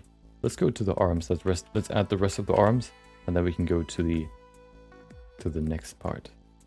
Yeah, I think the arms need some more more than this. Let's see. So, of course, if we don't have hips, we can't really gauge how long they will be, but I guess we can just do that manually. That should work. So let's add more here first.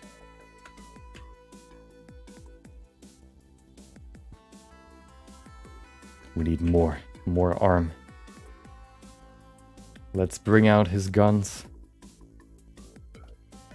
Well, his chains, I guess. What does he even use to fight? Doesn't he just use fire and chains? I've watched a video at some point where somebody uses a big chain, like a huge chain as a whip. He kind of swung it around, and at the end, because it was so long, it made this, like, what do you call it? Like it snapped. It like made this super loud noise similar to a whip because of all the momentum building up all the way to the end. It was pretty cool. Okay. There it is.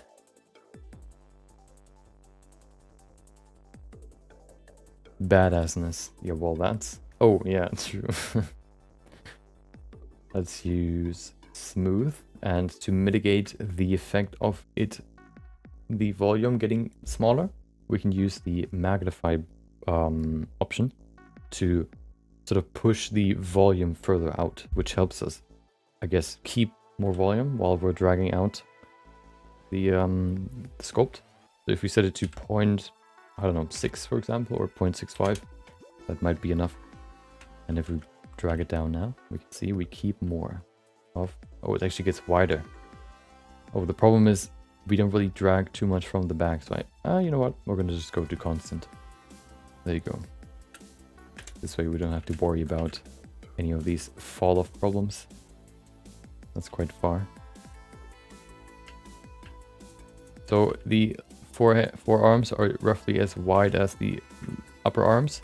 So if you kind of gauge how long they need to be, if we use the cursor as for the length, it would probably be something like this. Maybe a little bit longer. There you go. I think that should be good enough. There it is. Hi, your kids. Time to bring the big guns. Exactly. Just like the James Bond movie, where Henry Cavill is like this reloading his fists to get back into the fight. If you know that scene. That's what the Ghost Rider uses. He reloads his guns, aka his fists. Lethal weapons. I bet there's some sort of martial arts style where you use chains to fight. Might be pretty clunky though.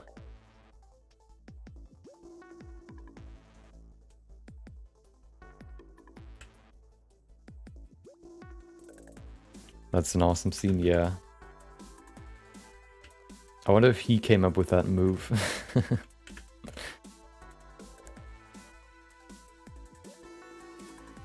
Very, very iconic move.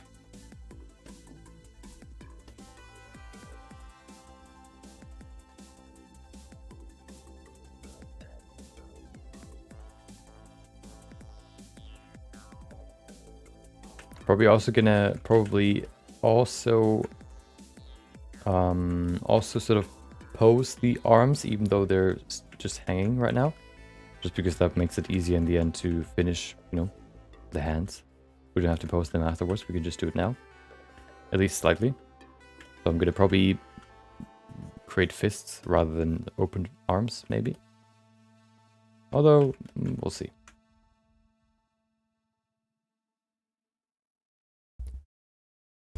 Okay.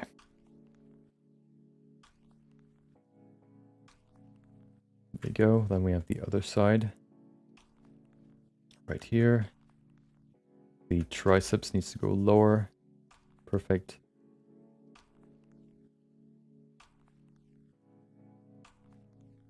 You know what? Hold on. Oh. Where are you?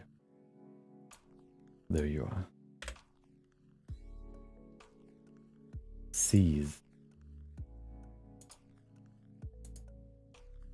There you go. Okay. That's easier.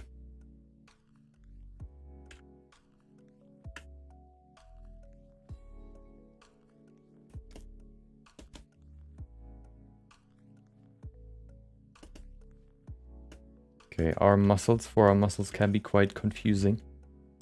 And they are very confusing. Still, to me, too. I've watched a video going through the entire anatomy, what muscles there are.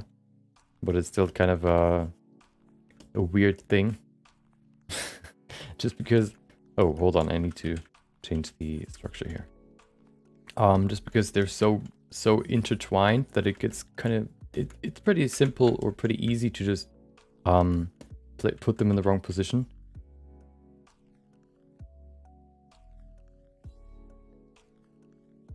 Which, you know, is quite annoying sometimes.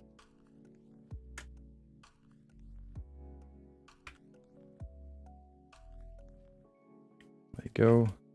Somewhere over there. I think it's a little bit lower than the... No, it's actually on the same height as the biceps. Right there. Okay.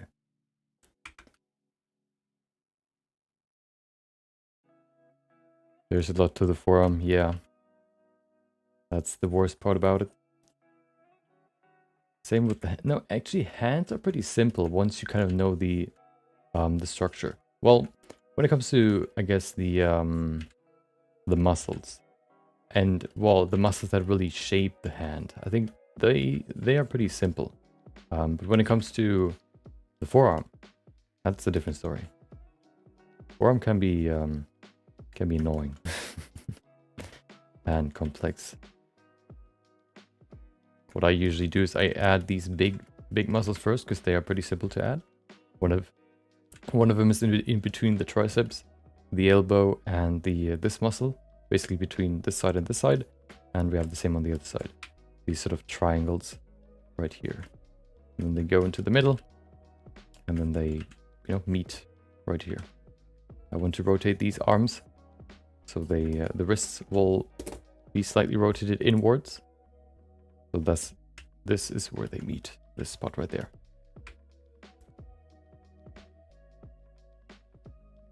So that's one muscle, that's the other one. Smooth. And then they meet right there. Okay, and then we have this spot right here, in between them, where you're just lost.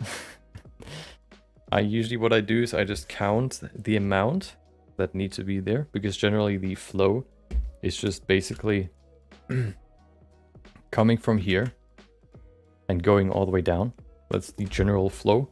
There are some minor details that you can pay attention to.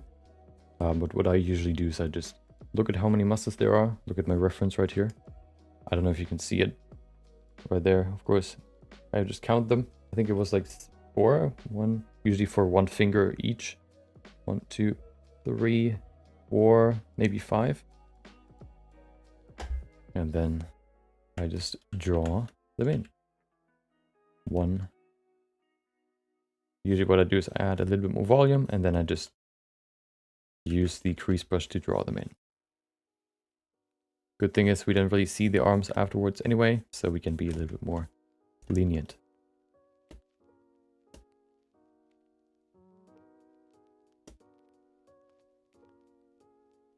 Okay, and you know, that's acceptable, I guess. That's what I'm going for, acceptable. It's just the block out, okay? Nothing is set in stone. May I ask, which tablet are you using? What screen? With a screen or without? I'm using a tablet without a screen.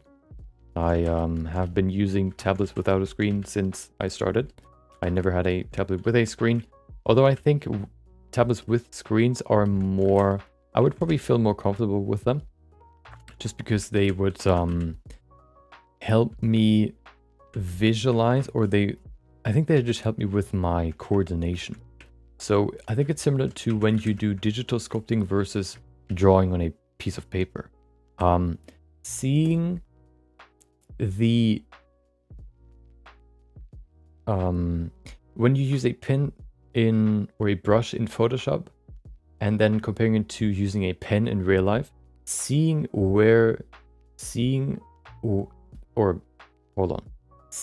that where you place the tip of your pen is where you actually draw, I think is easier than drawing somewhere else than where it appears. I think that's a little bit like it's just, at least for me, it's a little bit harder to I don't know, to get used to, I guess, or to really, yeah, get used to, I guess. I don't know. I sometimes, especially when I do like fine lines, where I want to draw like a straight line, it's hard for me to do that on with like a tablet without a display.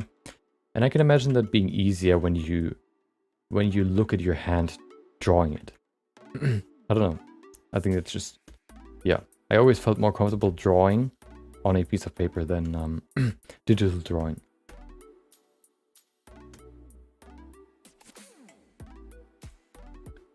Oh yeah, I use a Wacom tablet, which I think the Wacom Intuos would be, you know, the series. I have a Wacom Intuos, or Wacom.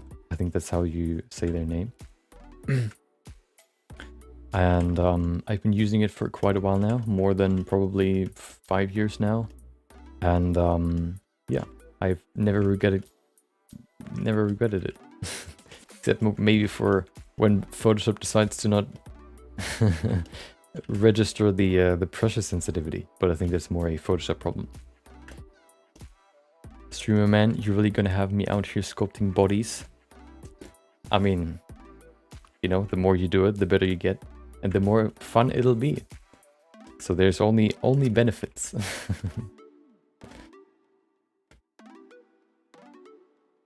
Yeah, but digital calculates your lighting automatically. Yeah, true. That's true. But not if you draw digitally, then you have to do it yourself.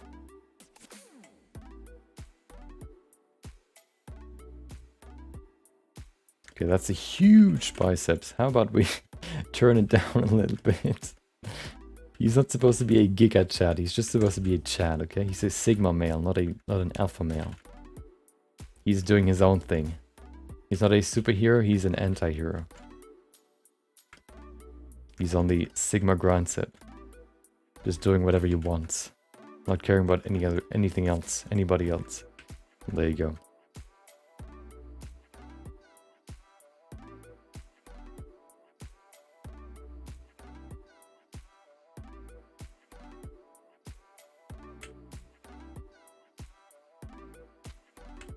Let's tweak the proportions a little bit. I think they're a little bit too big.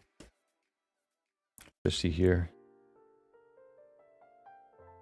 One thing that I kind of usually use to just turn down proportions is I just select everything. Hold on. There you go. Where's my... there it is. So I select everything. Ooh.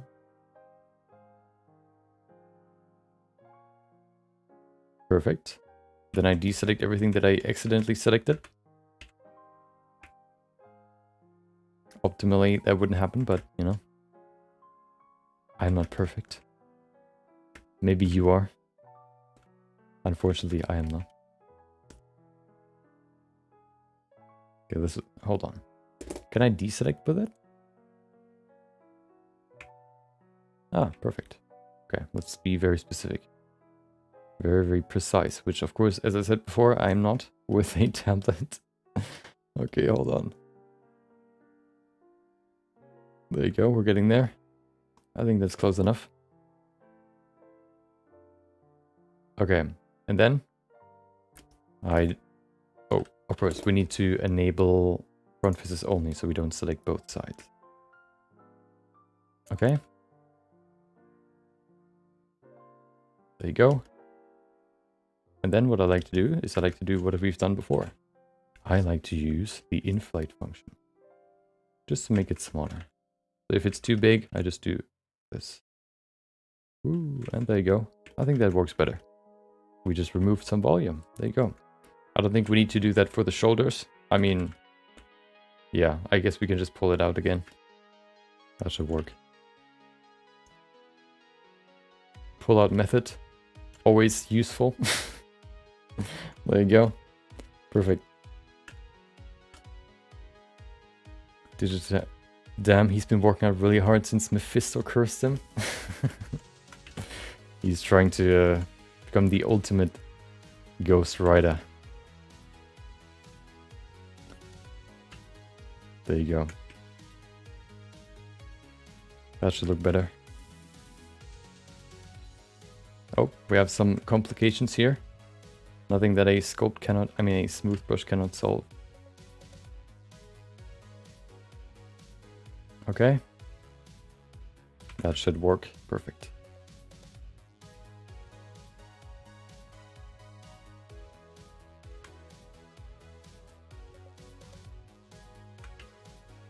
Okay, that's better.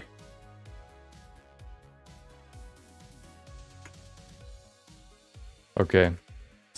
Yeah, it might look weird in some areas, but we can just, I guess, smooth it and then should solve most of the problems. You can see some of these muscles get quite sharp. There you go. But it works quite well, just to kind of remove some voluptuousness. Perfect. So we have the arms now. Let's bring back the body. There it is. We need some hands now. Let's see if everything else is okay. We can go into the hands. I'm kind of tempted to go a little bit further with the body right now. Although we can also do that later. Yeah, we're going to do that later.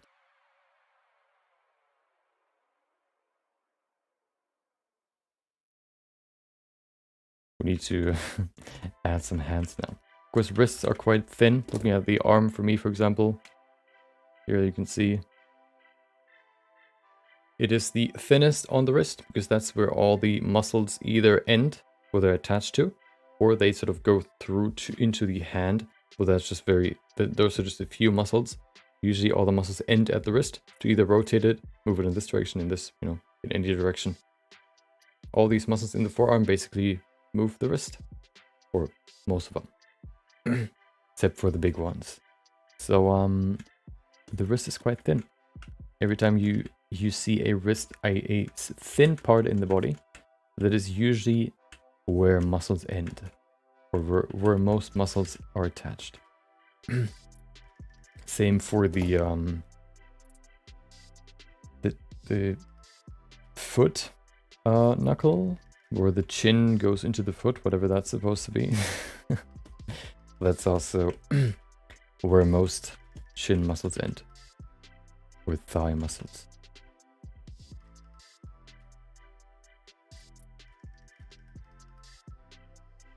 Okay, we need hands. Yeah.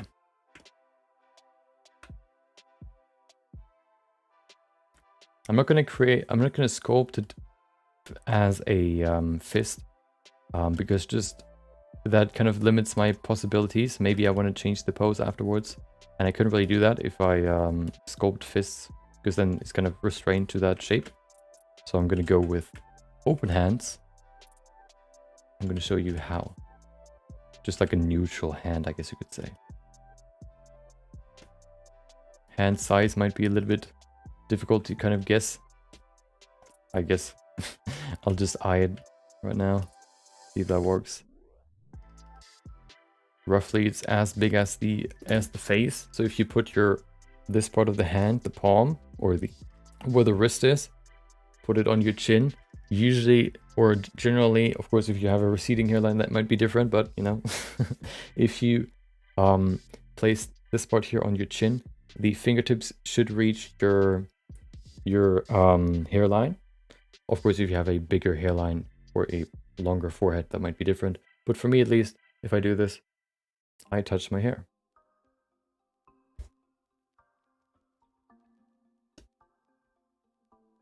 There you go. That's the first part. Then we need the thumb. So we're going to pull this forward. Perfect. That's the thumb part.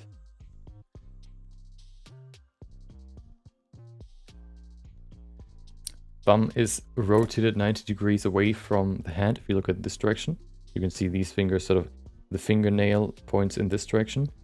The thumb, though, points in this direction. 90-degree difference. Very important to know when you're sculpting hands.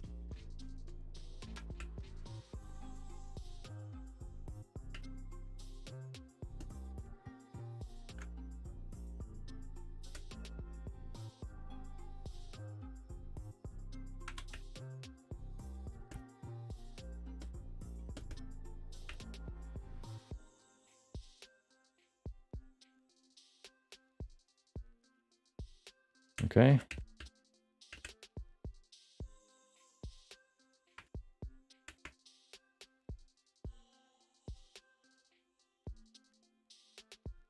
I think the hands are a little bit too small right now.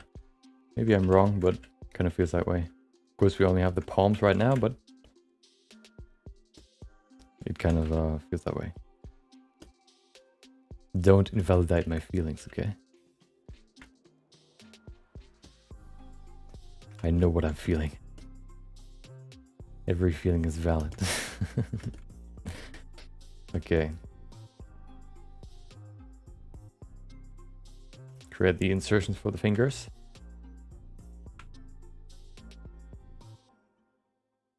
He's going to have 4 fingers. He's not going to be some sort of cartoon character with 3.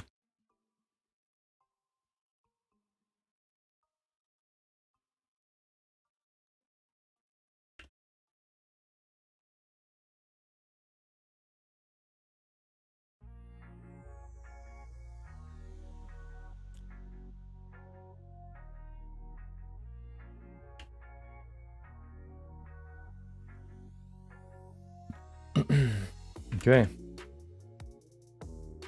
There you go.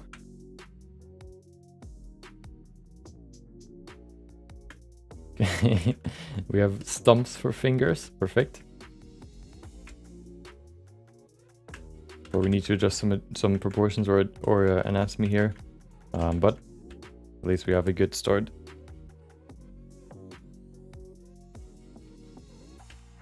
Let me work on the wrist real quick. I think the wrist can use a little bit more love. Hasn't gotten any so far.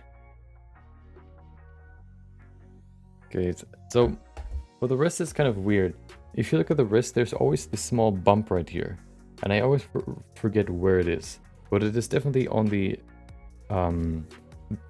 backhand side, on the pinky side, which means it would be right here. There you go. Just add this right there.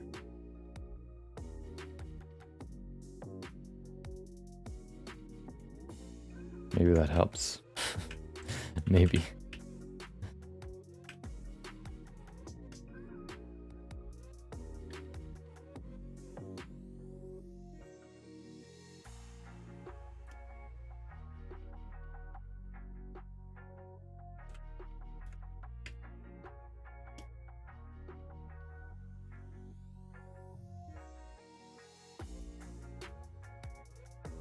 Okay. Will be the record of this live stream available after this live stream?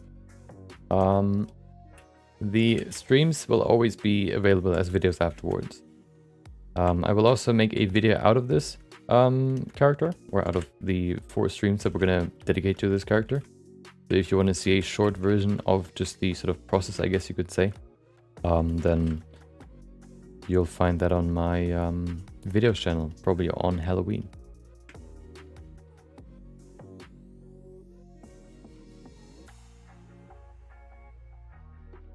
Okay, there you go. We have the hand insertions. Now it's time for the fingies.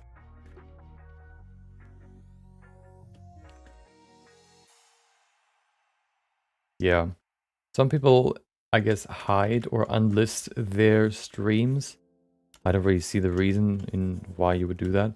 Well, I guess you would do it when you use when you stream on your video channel, because then if you want to post, you know, you don't clutter your feed, I guess, with both. But of course, I've separated both into their individual channels, so I think it just makes sense to keep them live. Or no, what? To keep them as videos. Because why would I not? Probably 90% of all the people that have seen any of my live streams have seen them after they were live as videos.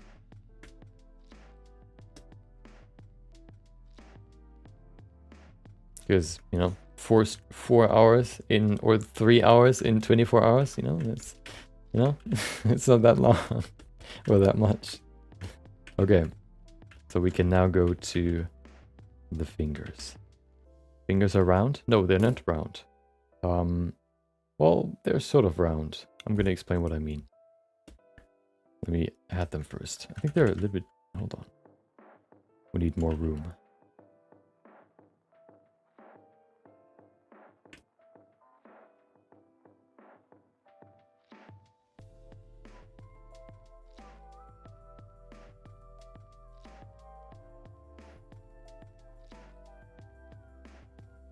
Okay. It is actually time for a quick recap.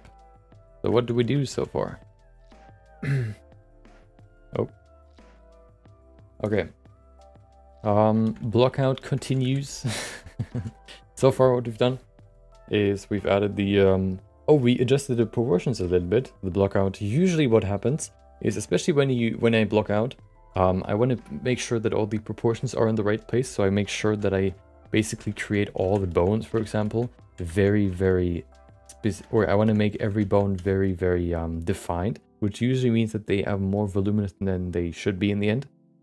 Which means that he had huge arms before, and with a neat little trick using the mesh filter inflate function, you can very easily just reduce the, I guess, thickness or width of an arm. For example, his arms, we've just reduced the voluminosity, the volume by using the inflate function of the mesh filter brush. And now they look more realistic. And now we're working on the hands. Hands shouldn't take too long. Maybe they're bigger than they should be. We'll see. And then we're gonna add the pumpkin head afterwards. Unlisting it because of copyrighted music, maybe. Although, I wonder how monetization on streams work, because I think the way YouTube treats streams is just like normal videos, which means it will push the video a lot in the beginning, and then it, you know, the further it goes, the less it'll be pushed depending on the performance. And I think it's the same with streams than it is with videos, which means if you want to have, I guess, a good stream, or a good performing stream, I guess, you would have to put more effort into the first minutes. I don't know. That's just my observation. Maybe I'm wrong.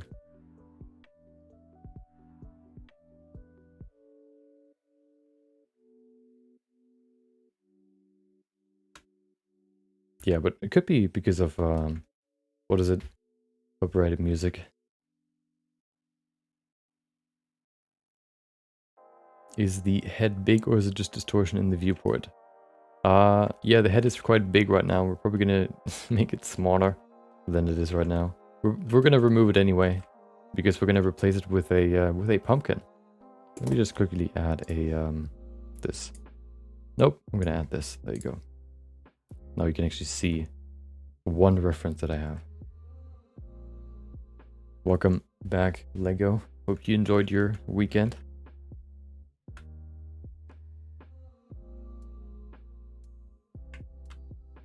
Oh, hello. That's interesting. Well, there it is.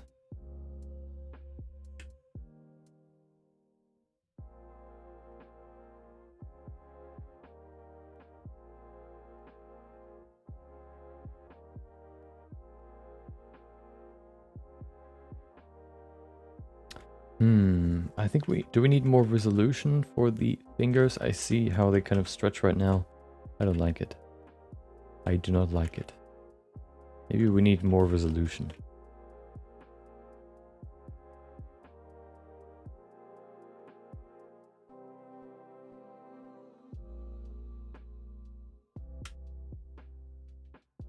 That's probably, yeah, probably a good call. Let's set it to 50.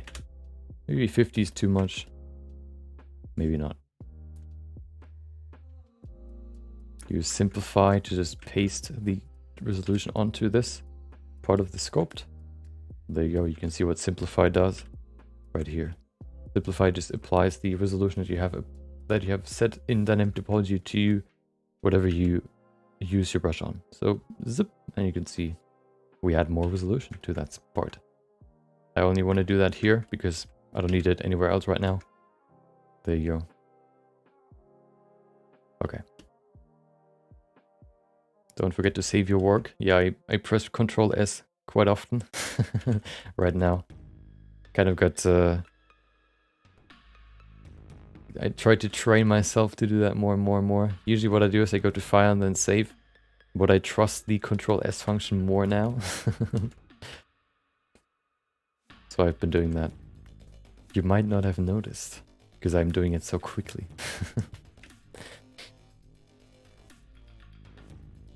You know what? I'm gonna pull them out all at the same time.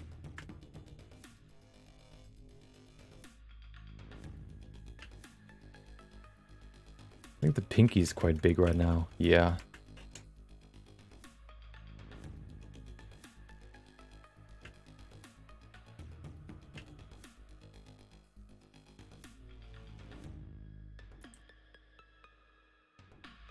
I had to learn this the hard way when I lost my 5-hour project. I know what you mean.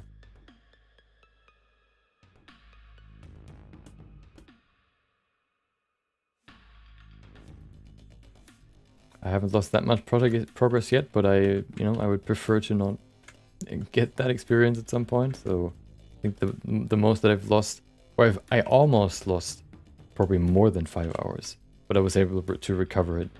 If you ever, well, if you've saved before, maybe the autosave can save you. You can go to File, Recover, and then Autosave, and then maybe there's an autosave that at least saves some progress. What is that? Where's that selection? Wait, what? Okay, weird. That's a claw.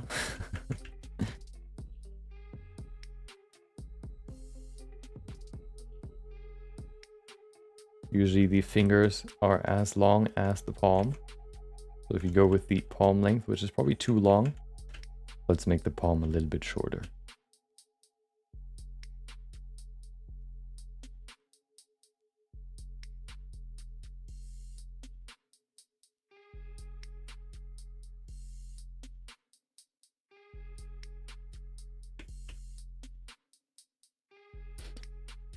My Blender file got corrupted once after 10 hours of work because of a power blackout, but Recover saved me. Yep. Recover. I've used Recover recently, the first time, and I'm very glad that I did, or that there was a recoverable file. It was a lifesaver.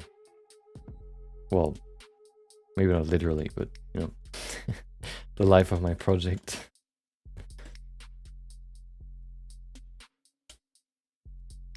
Why don't you use ZBrush? Because ZBrush is not free. That's the reason. I started with Blender because it was free, and I'm still using it. I don't, you know, I considered, or I considering, you know, testing out ZBrush, you know, just kind of see the differences. But I don't have the urge to necessarily have to use it. There are definitely some benefits, but there are also some deficits.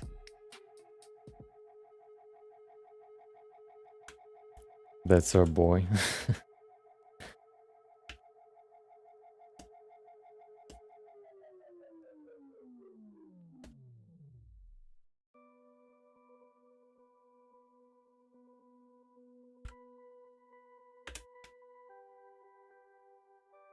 Usually if you so the crease brush is a combination of the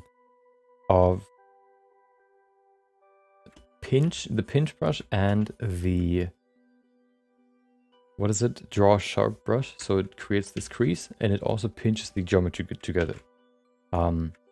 If you reduce the pinch, you can, you know, reduce the pinch, which is pretty useful sometimes, because especially if you use a weaker brush, the pinch isn't really affected by it, which means it pinches it more together than you might want. So I usually reduce the pinch strength a little bit. What is bad in ZBrush? Just want to know. So what I liked about Blender over ZBrush is if I would only create sculpts, I would definitely use ZBrush. But what I usually do is I also do shading, I do materials, rendering and all that stuff all in Blender, and it just, you know, it's quite comfortable to just do that all in one go rather than having to export it from ZBrush and then you know, importing it, and then if you want to do any changes to the model, you could maybe work in Blender then afterwards, but you know, doing it all in Blender kind of feels more smooth, I guess. You can also render in ZBrush, of course, but as far as I know, the render, I guess, capabilities aren't as I don't know, big, as dedicated. No, what is the name for it? Sophisticated? That's the word. Yeah, and it's free.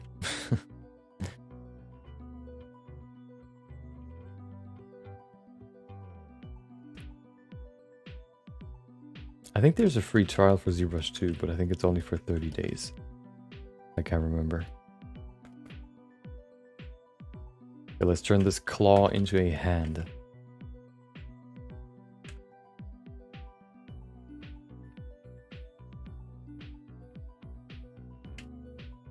First of all, let's turn these sausage fingers into normal fingers by using some tactical smooths. 30-day, yeah. There are also, like, I think there's like ZBrush Lite or whatever, where you don't have all the functions, but it's way cheaper, or at least $10 as far as I remember. There are definitely some big pros to ZBrush.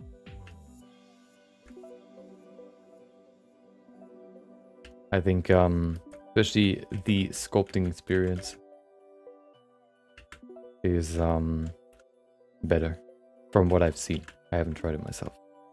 Just because you can do everything in the sculpting sort of tab.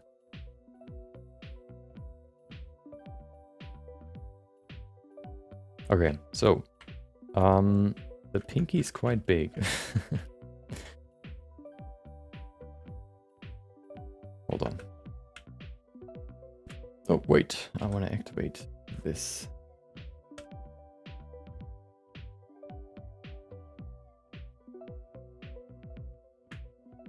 Okay. Let's reduce the pinky size. Pinky's too chunky.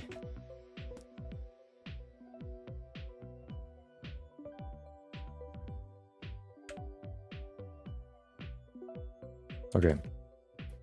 We could probably include this part too. I just want to push it closer together. Maybe we can use the inflate function. I think I want to stick to the grab brush though.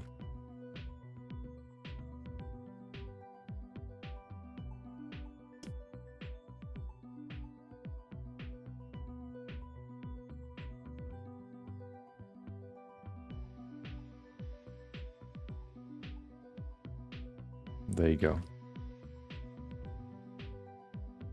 The selecting magic. It's the, I don't know what it's called. Hold on. So if you have the mask brush selected and you press Shift A, you switch to the, I don't know, proximity selection or whatever. You can then switch from, I guess, global or unconnected to the connected version, I guess, or mode, unconnected to connected mode, which means only the topology that is connected will be selected. In this one, in this one, there's basically just like a sphere expanding, and everything inside that sphere will be selected. But if you press 3, you switch to every geometry that is connected to the original selection, I guess, will be selected. So you press Shift A once to start the selection. That's the origin point where the sphere starts from, and you expand, expand, expand. If you only want to select the finger, for example, only geometry that is connected, you press 3 to have the other mode, and then you can press 4 to switch back to the, I guess, global mode, I guess you could call it. This way you can very easily select arms, for example, or fingers.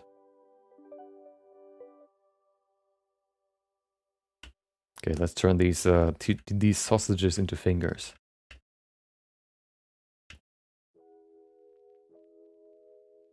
So the way we do that is actually pretty simple. We first of all separate them into multiple parts, which means every finger has 3 bones. And then we can give them the proper shape that they need. So generally speaking, basic rules for the 3 parts of the bow of the finger. The base bone, the one that is connected to the palm or to the rest of the hand. The base bone is the longest bone, then the middle bone is the second longest, and the tip is the shortest, which lets you create this arc, or lets you curl your finger. Which means if we create some creases to kind of indicate where the different, I guess, bones should, or where the knuckles should be, we go roughly into the middle, and then we go a little bit higher to create the first bone, right there somewhere. Then we go into the middle right here, maybe over there, maybe a little bit more. And then we have 3 parts. This one is the longest, then we have the second one, and then we have this one. This one might be a little bit too long right now. There you go, that's better. And then we do that for all the fingers. Looking at the fingers, the middle finger is the longest, which is correct, right here, which means the bones are also longer. So we can just go to this one and make it a little bit longer. There you go. Perfect. That might be a little bit too long actually. Okay. So we separate the finger into 3 parts first. Right there. Perfect. Same for the pinky. Pinky roughly ends where the 3rd bone of the neighboring, the ring finger starts. So roughly there. And then it still has 3 bones. That's probably somewhere over here. There you go. So we have 3 parts now. And the way finger bones look is that they are the widest on the where they connect or where they end. The ends of the bone are the widest, and the middle of the bone is the thinnest. So to make these fingers look less like sausages and more like real fingers, we just go in between these creases and we smooth it a little bit to remove some volume. I'm gonna show you what that does. Maybe not here, because this volume can kind of stay, because that's where the tendons go. Most of them. Some go up top too. There you go, we just smooth it a little bit.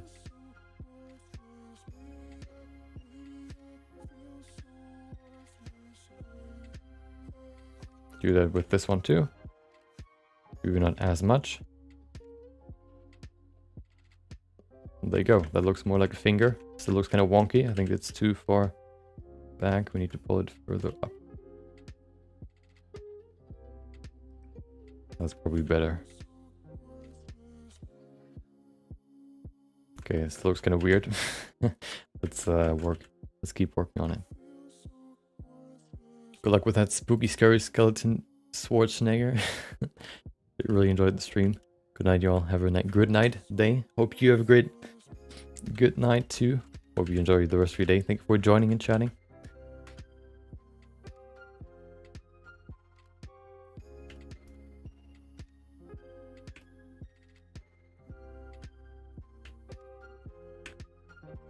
There you go. We have the knuckles right here that transition to the finger.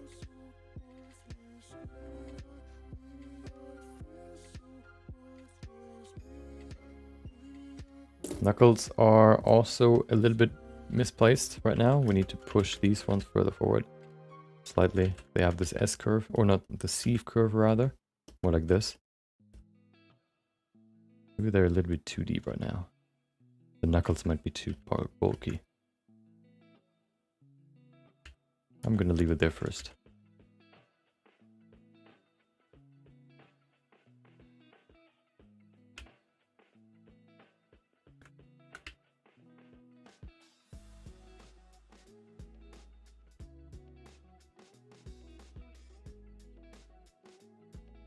Oh, wait. I wanted to work on the next finger. There you go.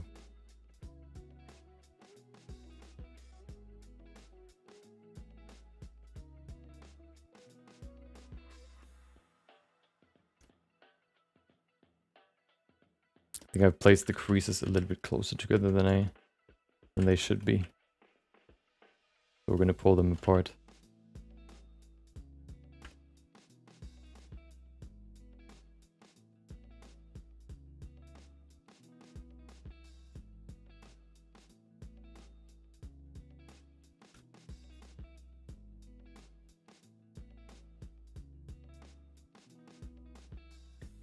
Okay, maybe the fingers are a little bit too long. We can fix that though. No, we can just pull them up. There you go. But let's work on the shape first.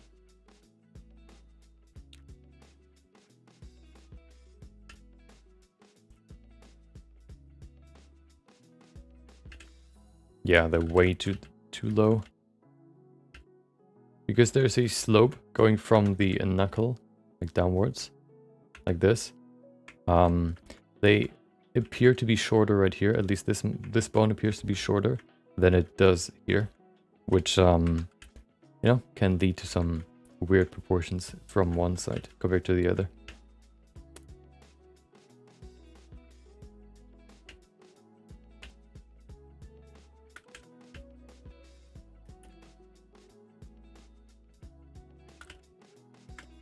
There you go.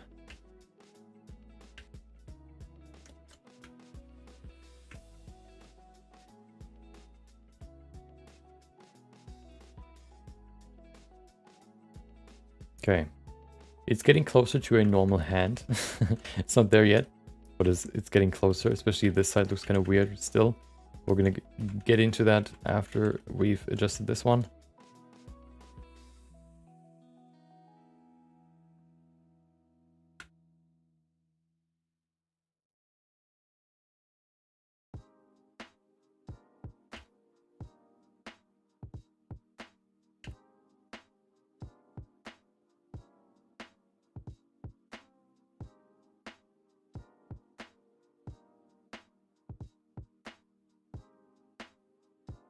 There you go.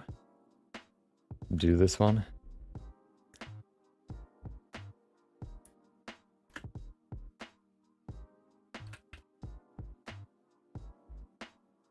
I think overall the depth is, well, they're quite thick.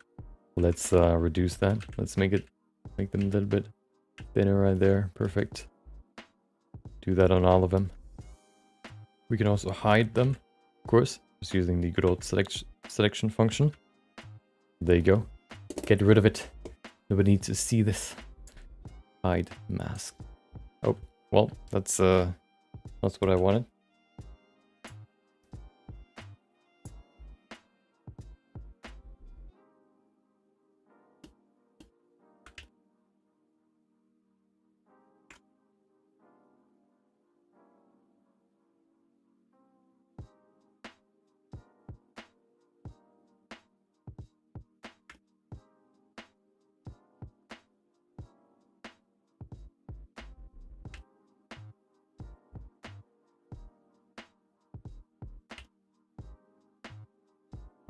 There you go.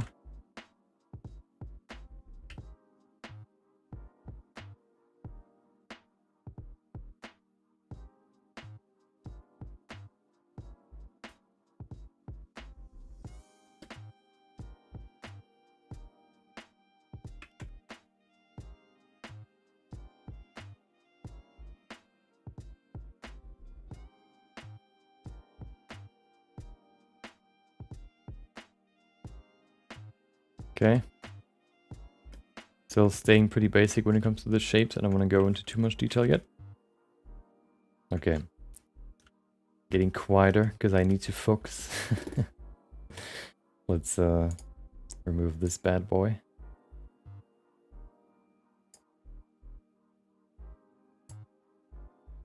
Wait, what? Oh.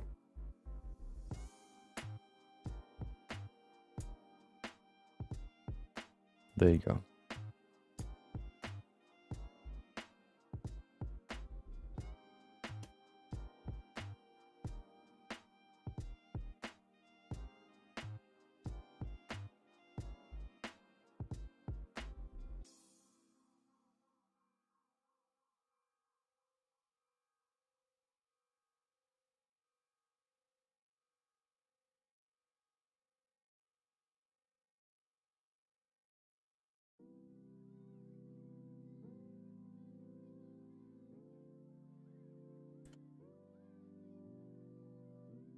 Okay. There you go.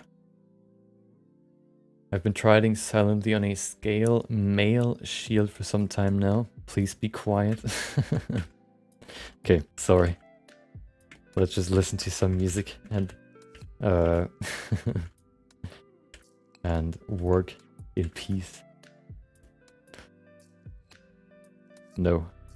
If you want to do that, just just leave the stream. You cannot stop me. You cannot you cannot silence my voice. Okay. That's a thick pinky.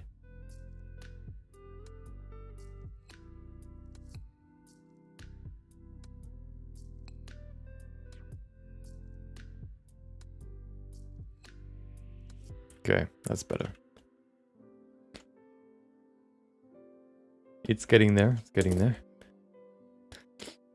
I think I want to sit down again. I've been standing for quite a while. You might not have noticed. You probably have. Hold on. Okay. Let's sit back down.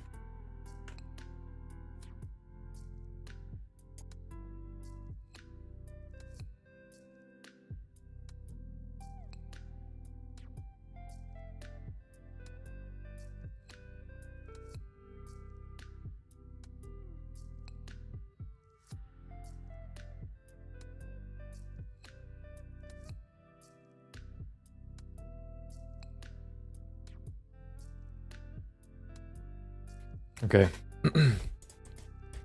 I feel that I've been standing for too long when I can feel my neck sort of tightening or feel a weird feeling like you know, feels tight because I've been looking down so long that I know it is time to sit back down.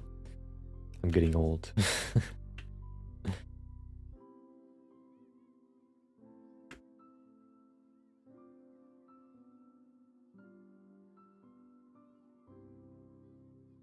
Okay. Getting better, but it's not there yet. I think the worst part about the hand right now is just that it looks like it's so to make a hand very unnatural, the best way to do that is to make it as straight as possible, because that's not really the normal resting hand position. Resting hand is usually just like slightly bent like this. We're gonna add that later, so we just have to accept a certain, I guess, what is the opposite of realism? Arealism? Anti-realism? Fakeness? Let's see. Let's see. Realism. Unrealism? What? Okay. Fantasy, unreality, irreality. Okay, I guess. Unrealism? I've never heard that word before in my life. Is a shifting, standing, sitting gear worth it? I have been thinking about it for a while. I think so. I like to know that I stay healthy when whatever I do, you know. And I always wanted to have a standing desk that can move, or that where you can switch between sitting and standing. And so far I had no bad experiences. I also got this I got this disc for free, just because there were some shipping complications, I guess, and they said, well, I guess you can just keep it for free then, which was quite nice. So I got it for free. Yeah, but I have no bad experiences with it. Flammable and inflammable mean the same thing.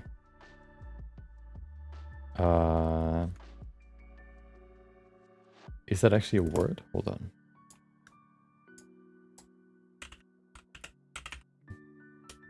Oh yeah, combustible, burnable, incendiary, ignitable. And then the antonym for that would be incombustible, flame-proof, non-flammable. Interesting. So many new words.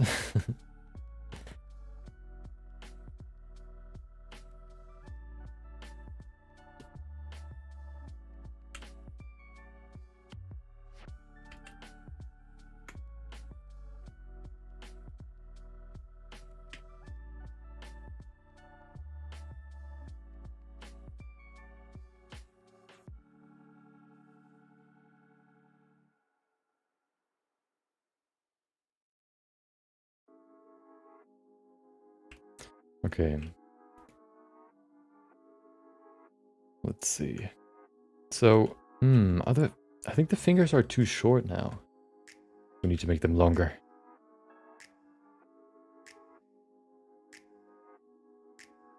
That's better. We're getting there, slowly but surely. Told you hands are complicated. Or at least, well, no, I said the opposite. Oh no. Well, sculpting them can be quite complicated.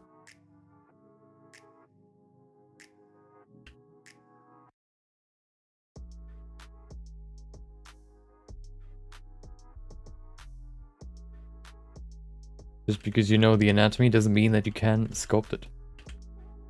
You still need practice.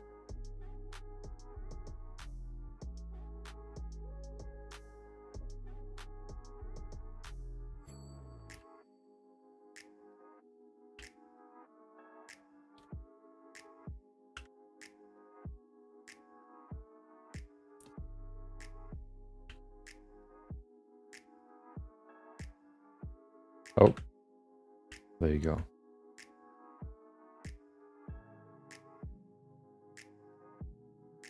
Why sculpt hands when you can hide them?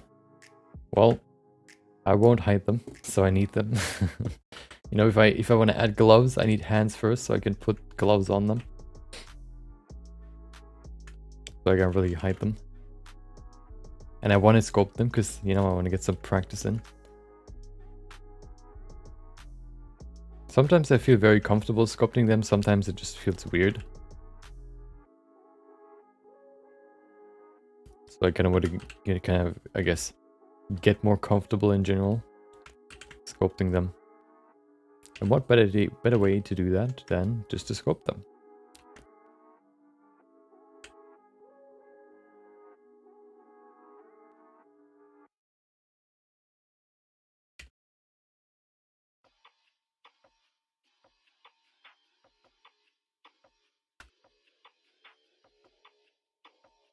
Okay, that's the knuckle, as everybody knows, hopefully.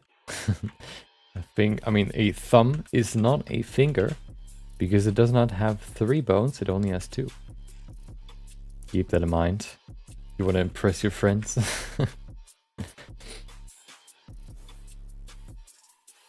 You want to nerd out about anatomy that definitely nobody cares about. You can say, hey, did you know that the thumb is not a finger? Then they're gonna say, hey, that's pretty cool. And then they're gonna forget it in the next 2 minutes. Because who cares? Except for yourself. You're sculpting them.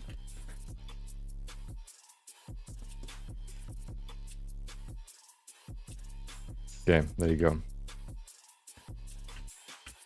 I hate the thumb. It always looks weird. I don't know what it is about it.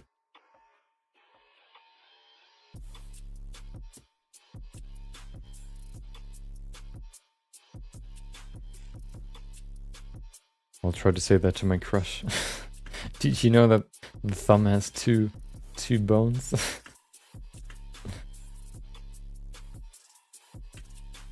The last one is somewhere else.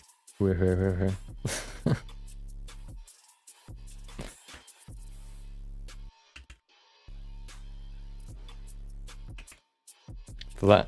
No. Oh no, my thumb only has two bones. I think I have it in my pants somewhere. Best pickup line. The most 3D artistic pickup line you could imagine. Well, not even that. not really artistic. Just dumb.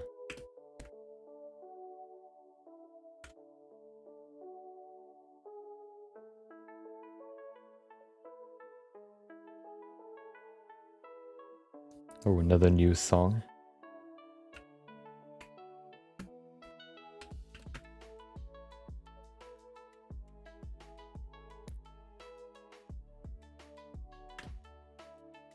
Sounds like some sort of good night song. Like a lullaby. It's not time to sleep yet. We need to finish the sculpt.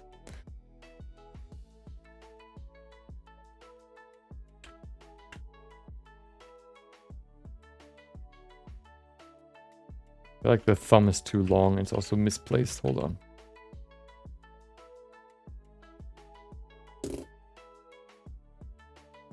Okay.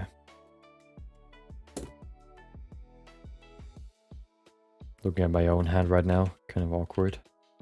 Rotating it this way is kind of weird.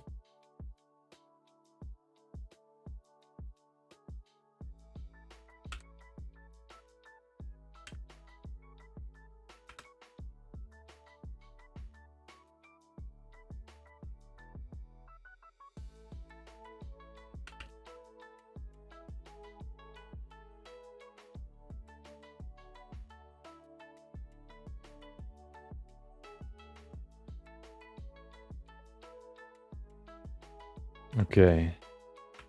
I think that, let's see. Problem is usually whether it's digital sculpting or, digital drawing or sculpting or drawing in general, you always need to zoom out to see the overall shape, whether or not this thumb or whatever you're sculpting or drawing looks good. It could look great close up, but if you're zooming out, it could look horrible. Let's see. I think we need to do some adjustments here.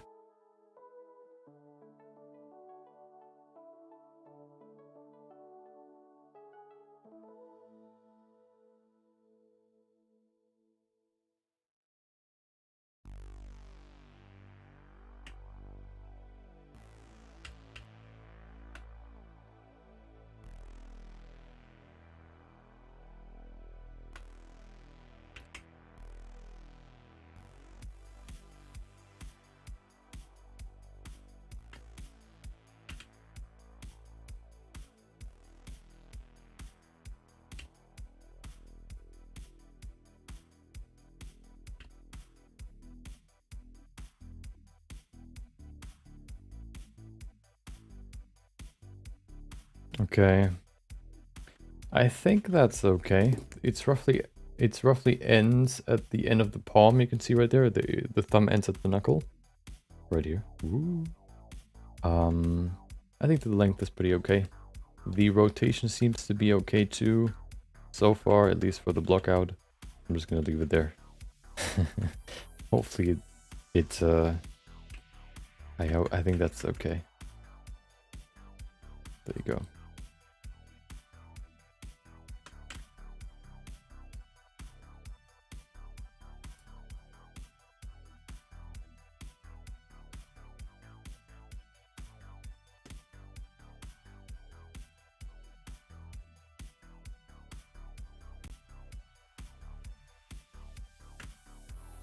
Hmm.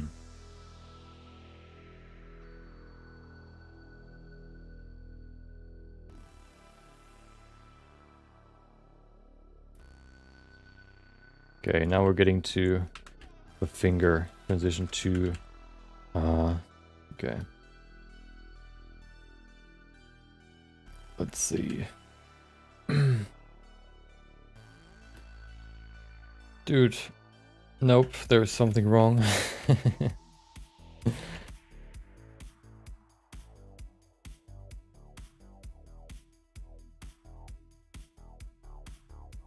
Gotta do some reports for uni. Have a good night. You too. Thank you for joining. Hope you hope these reports aren't too annoying.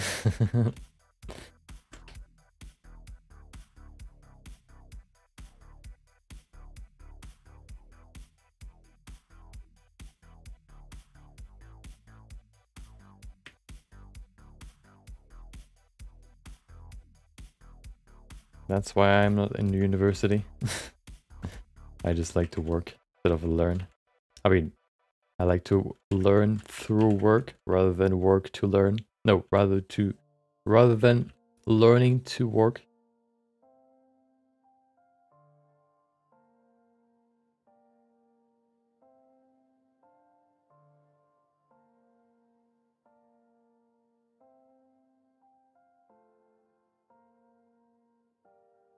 You know, learning by doing instead of doing by learning, I guess. I don't know if that works.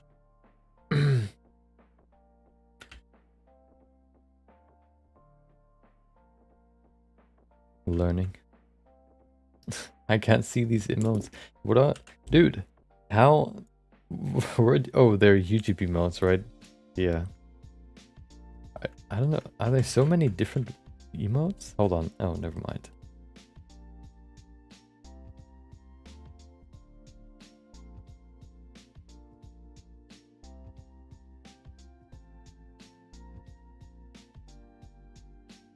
Okay. It is time to add some natural curvature to the fingers. Because right now they look like sticks.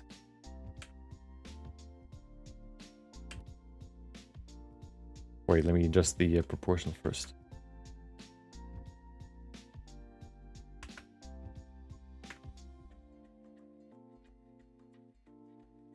I want to make this one thicker. This one is quite thin right now.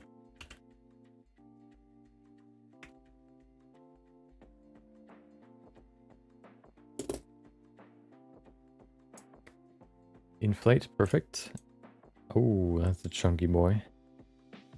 Perfect.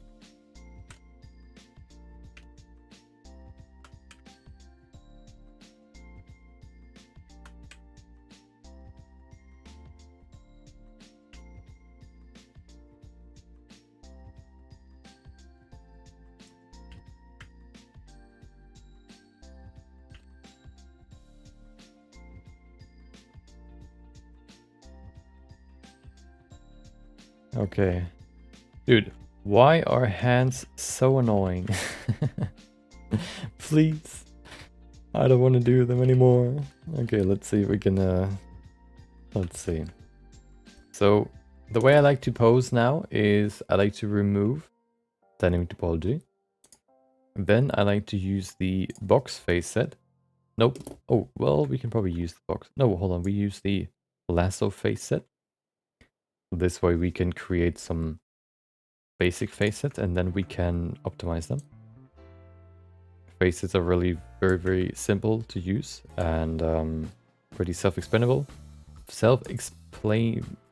I'm not going to talk anymore. I'm too too tired. No, I'm not tired, but I'm concentrated. They're basically colored masks. This way you can separate everything into individual masks, which not only lets you focus on an individual piece, but it also enables you to use the pose tool in a more effective way. Because you can say that the anchor points for the pose tool should be located on the transition from one facet to the other. And if we, if we separate each individual part of the finger into its own mask or into its own facet, we can very easily just pose the fingers. There you go. Looks pretty good to me. Hold on, let me do a few adjustments here. For example, for the knuckle. Holding control lets you continue one facet.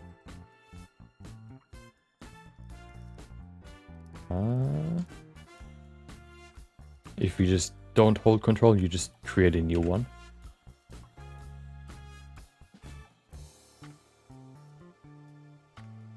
That looks pretty good.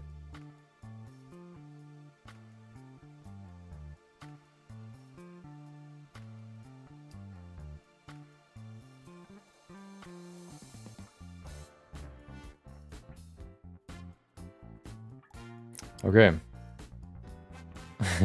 Looks like some sort of, what are they called? The Chinese finger traps? It kind of looks like that. Or they're like socks on the fingers. But now if we use the the pose brush, and we can now say in the settings, we can say deformation target geometry, which is good. Deformation, rotate, twist, okay. Rotation origins, facets, there you go. And now it will always connect to the facet. You can see it right there. It always snaps to it. I don't know if it moves, if it jumps to a different bone. It doesn't. Perfect. Okay. Which means now what we can do is we can either do it this way, like this, woo, or we can also, which might be complicated, but we can increase the IK segments, basically the bones of this simulated armature, to 2. And then we create this. Then we can move the finger like this. Ooh. We can dislocate it if we want to. Or we can move it like this. I probably want to have 3 actually. This way we can move it. Look at that. Perfect.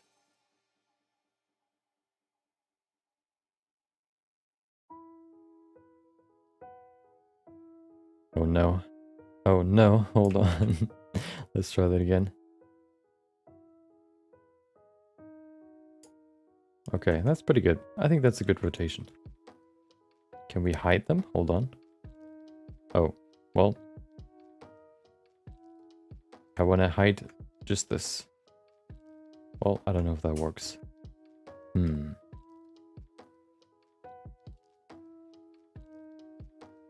Oh, that's how it works. Shift H. There you go. Let's do the next one. We always have to make sure that the sort of view plane aligns with the rotation of the finger, otherwise we get some weird rotations.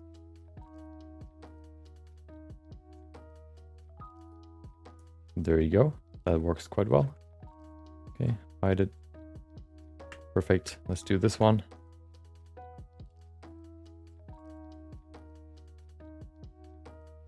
Usually these 2 fingers are a little bit more rotated inwards. Maybe like this. It's kind of a little bit stiff. Come on. There you are.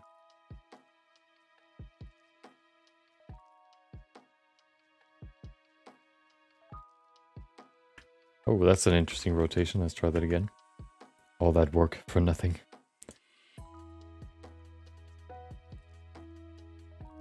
Okay. Oh.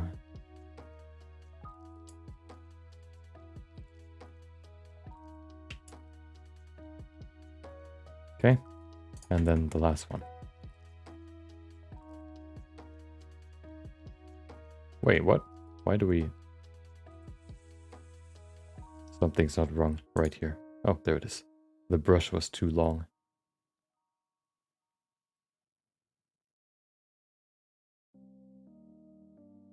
There you go. So now if we bring everything back, at least it looks better than before. We can probably adjust them a little bit more now. Let's see. One thing we can do is we can bring it back to 1. And then we can just increase the cursor amount or the cursor size, which will include more in the bone length. So it will jump all the way to the last facet. And then we can just rotate it like this too, to change the general rotation.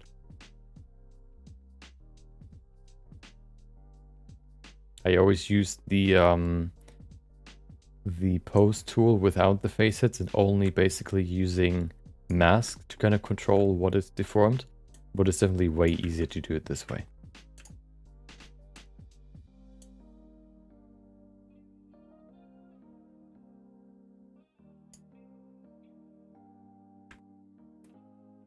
See? Looks definitely better than before. That's for sure. Might not be perfect, but it looks better than before. I think we need to rotate them slightly further over here, to the right.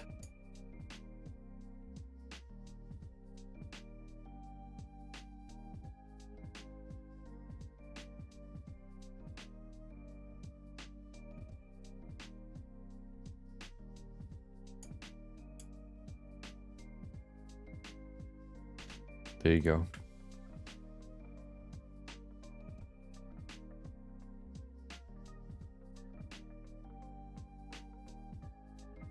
Okay. So this view looks pretty good in my opinion. Now we just need to look at the side view. The side view kind of looks scuffed.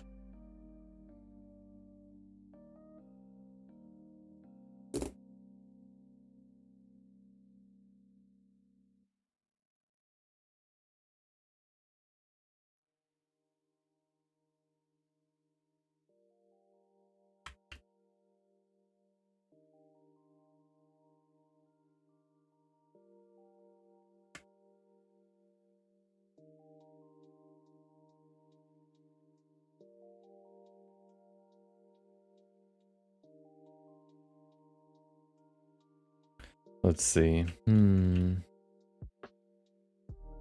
I think maybe it's too long overall compared to the thumb.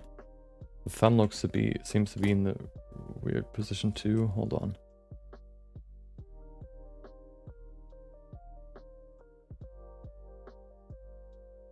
So much wrong with this hand. But once we have it in the right position and everything's set up well, we don't need to worry about it anymore. So if we spend some more time on this to get it right, that's better than just leaving it where it is right now.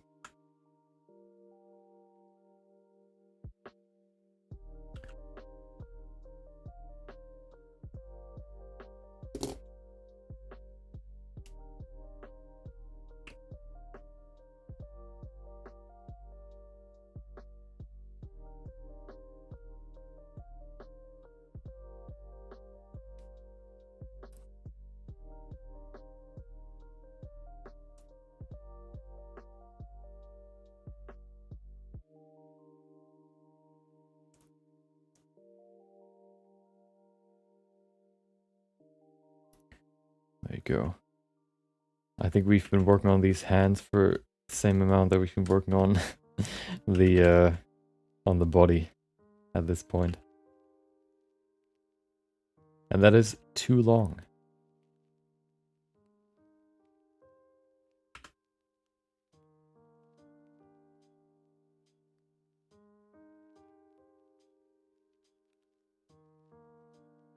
Might be easier to block them out first and then sculpt them. But I wanted to sculpt them just because probably a little bit quicker. Coffee time? Well, at least not for me. If I would drink some coffee now, if I would drink coffee. I would probably not sleep well.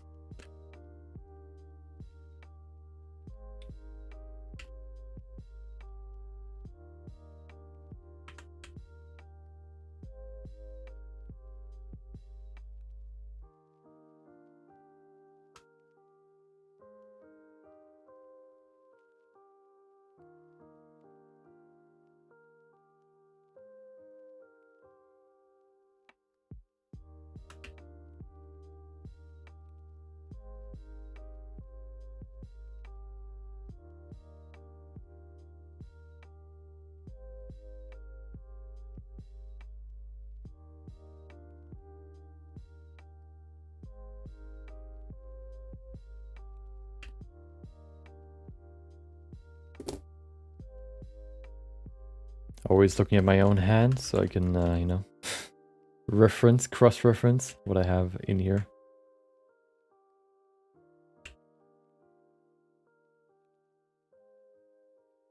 Okay.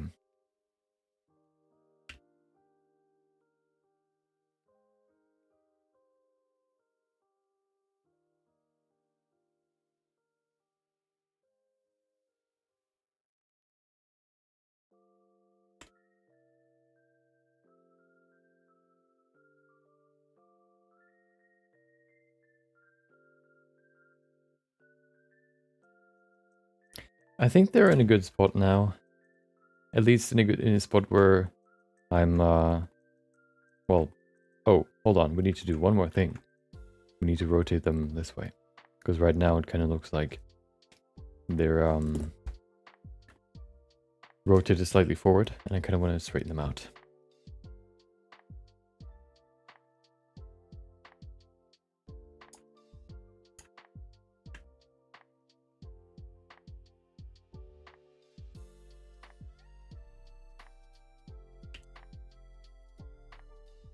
Oh, no, never mind.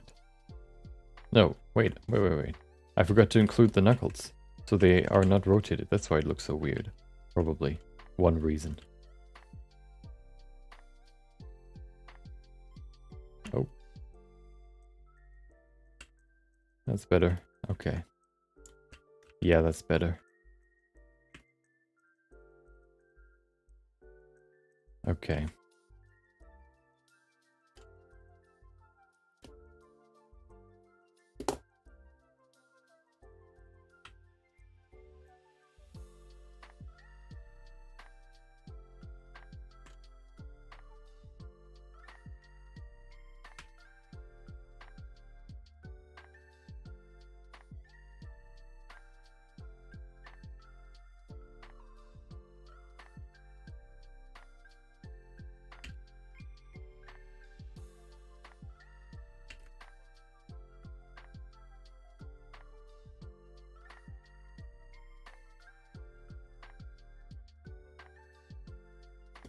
Okay.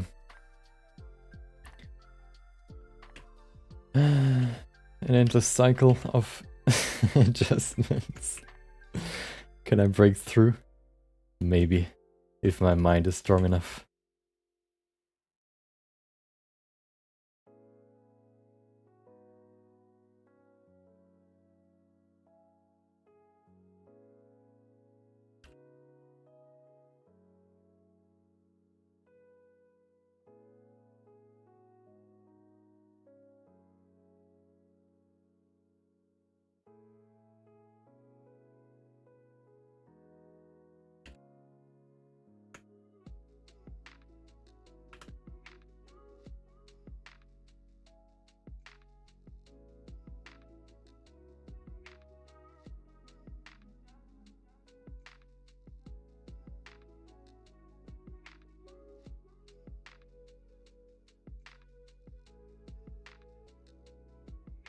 Oh yeah, let's come back to what I wanted to do 10 minutes ago or so.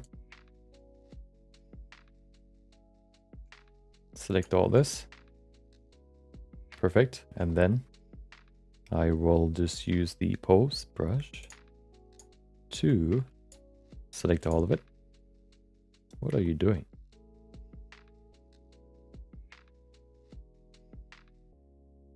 Why are you doing this? Why? Just select the entire thing. Is it so hard?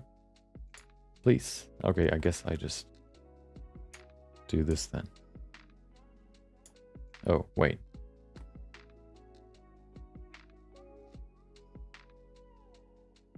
There you go. Nice pink gloves. Your own fault.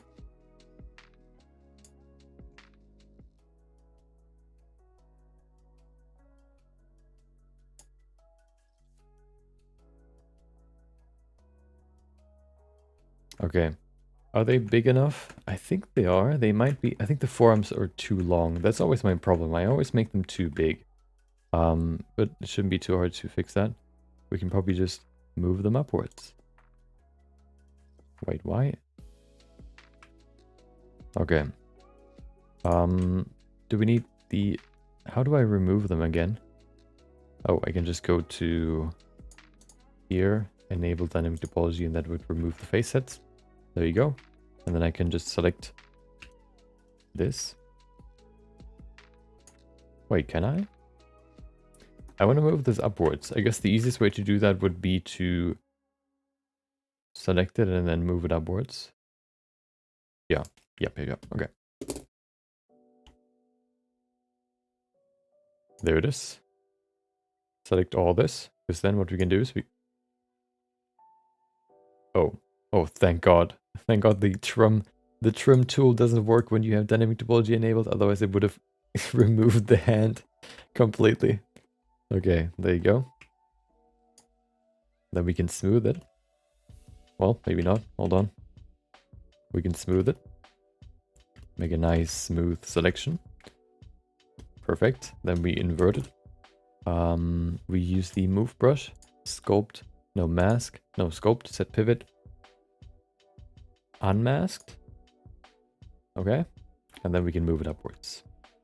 We can probably just do it manually with the circle.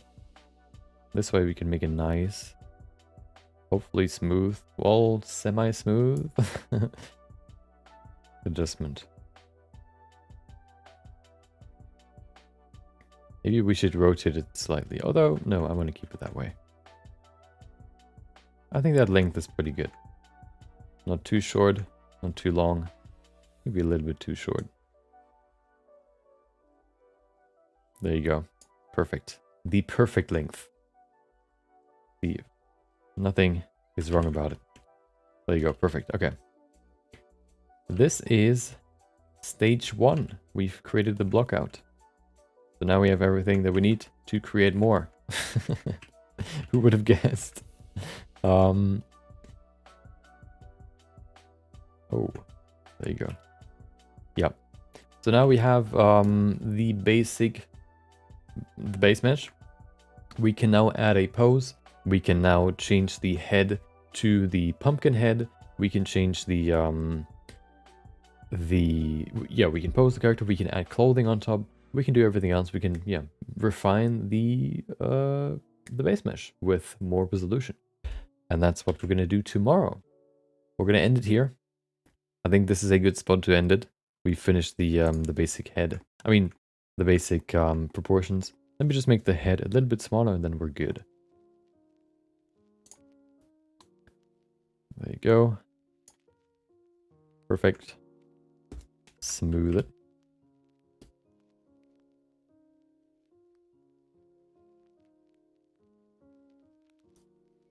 And then inflate. Not too much, just a little bit. Oh, wait, that's a problem. I guess I can just smooth it. Okay.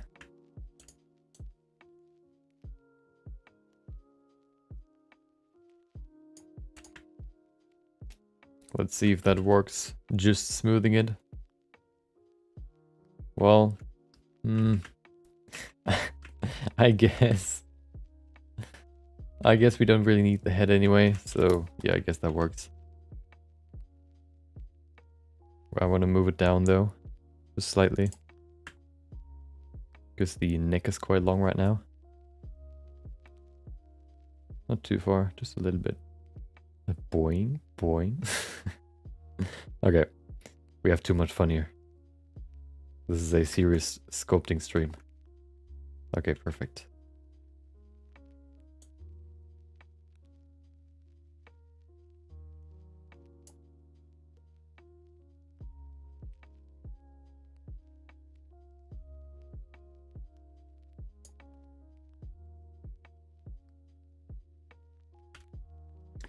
Okay, perfect. There it is. So, this is the end result for today. Tomorrow it is time to refine everything and add more clothing, more detail, more features to get closer to the end result. Yeah. The plan will probably be to we'll see how we're gonna do. I'll probably also work on this over the or like off stream, probably a little bit, just to you know, speed up the process a little bit to get more done. And yeah. Tomorrow we're gonna continue working on this, of course. So yeah. Thank you for joining. Hope you enjoyed today's stream. Thank you for joining. Thank you for watching. Thank you for listening, chatting, listening, chatting, watching, and just being here in general. Hope you enjoy the rest of your day. Maybe I'll see you next time. Until then, take care.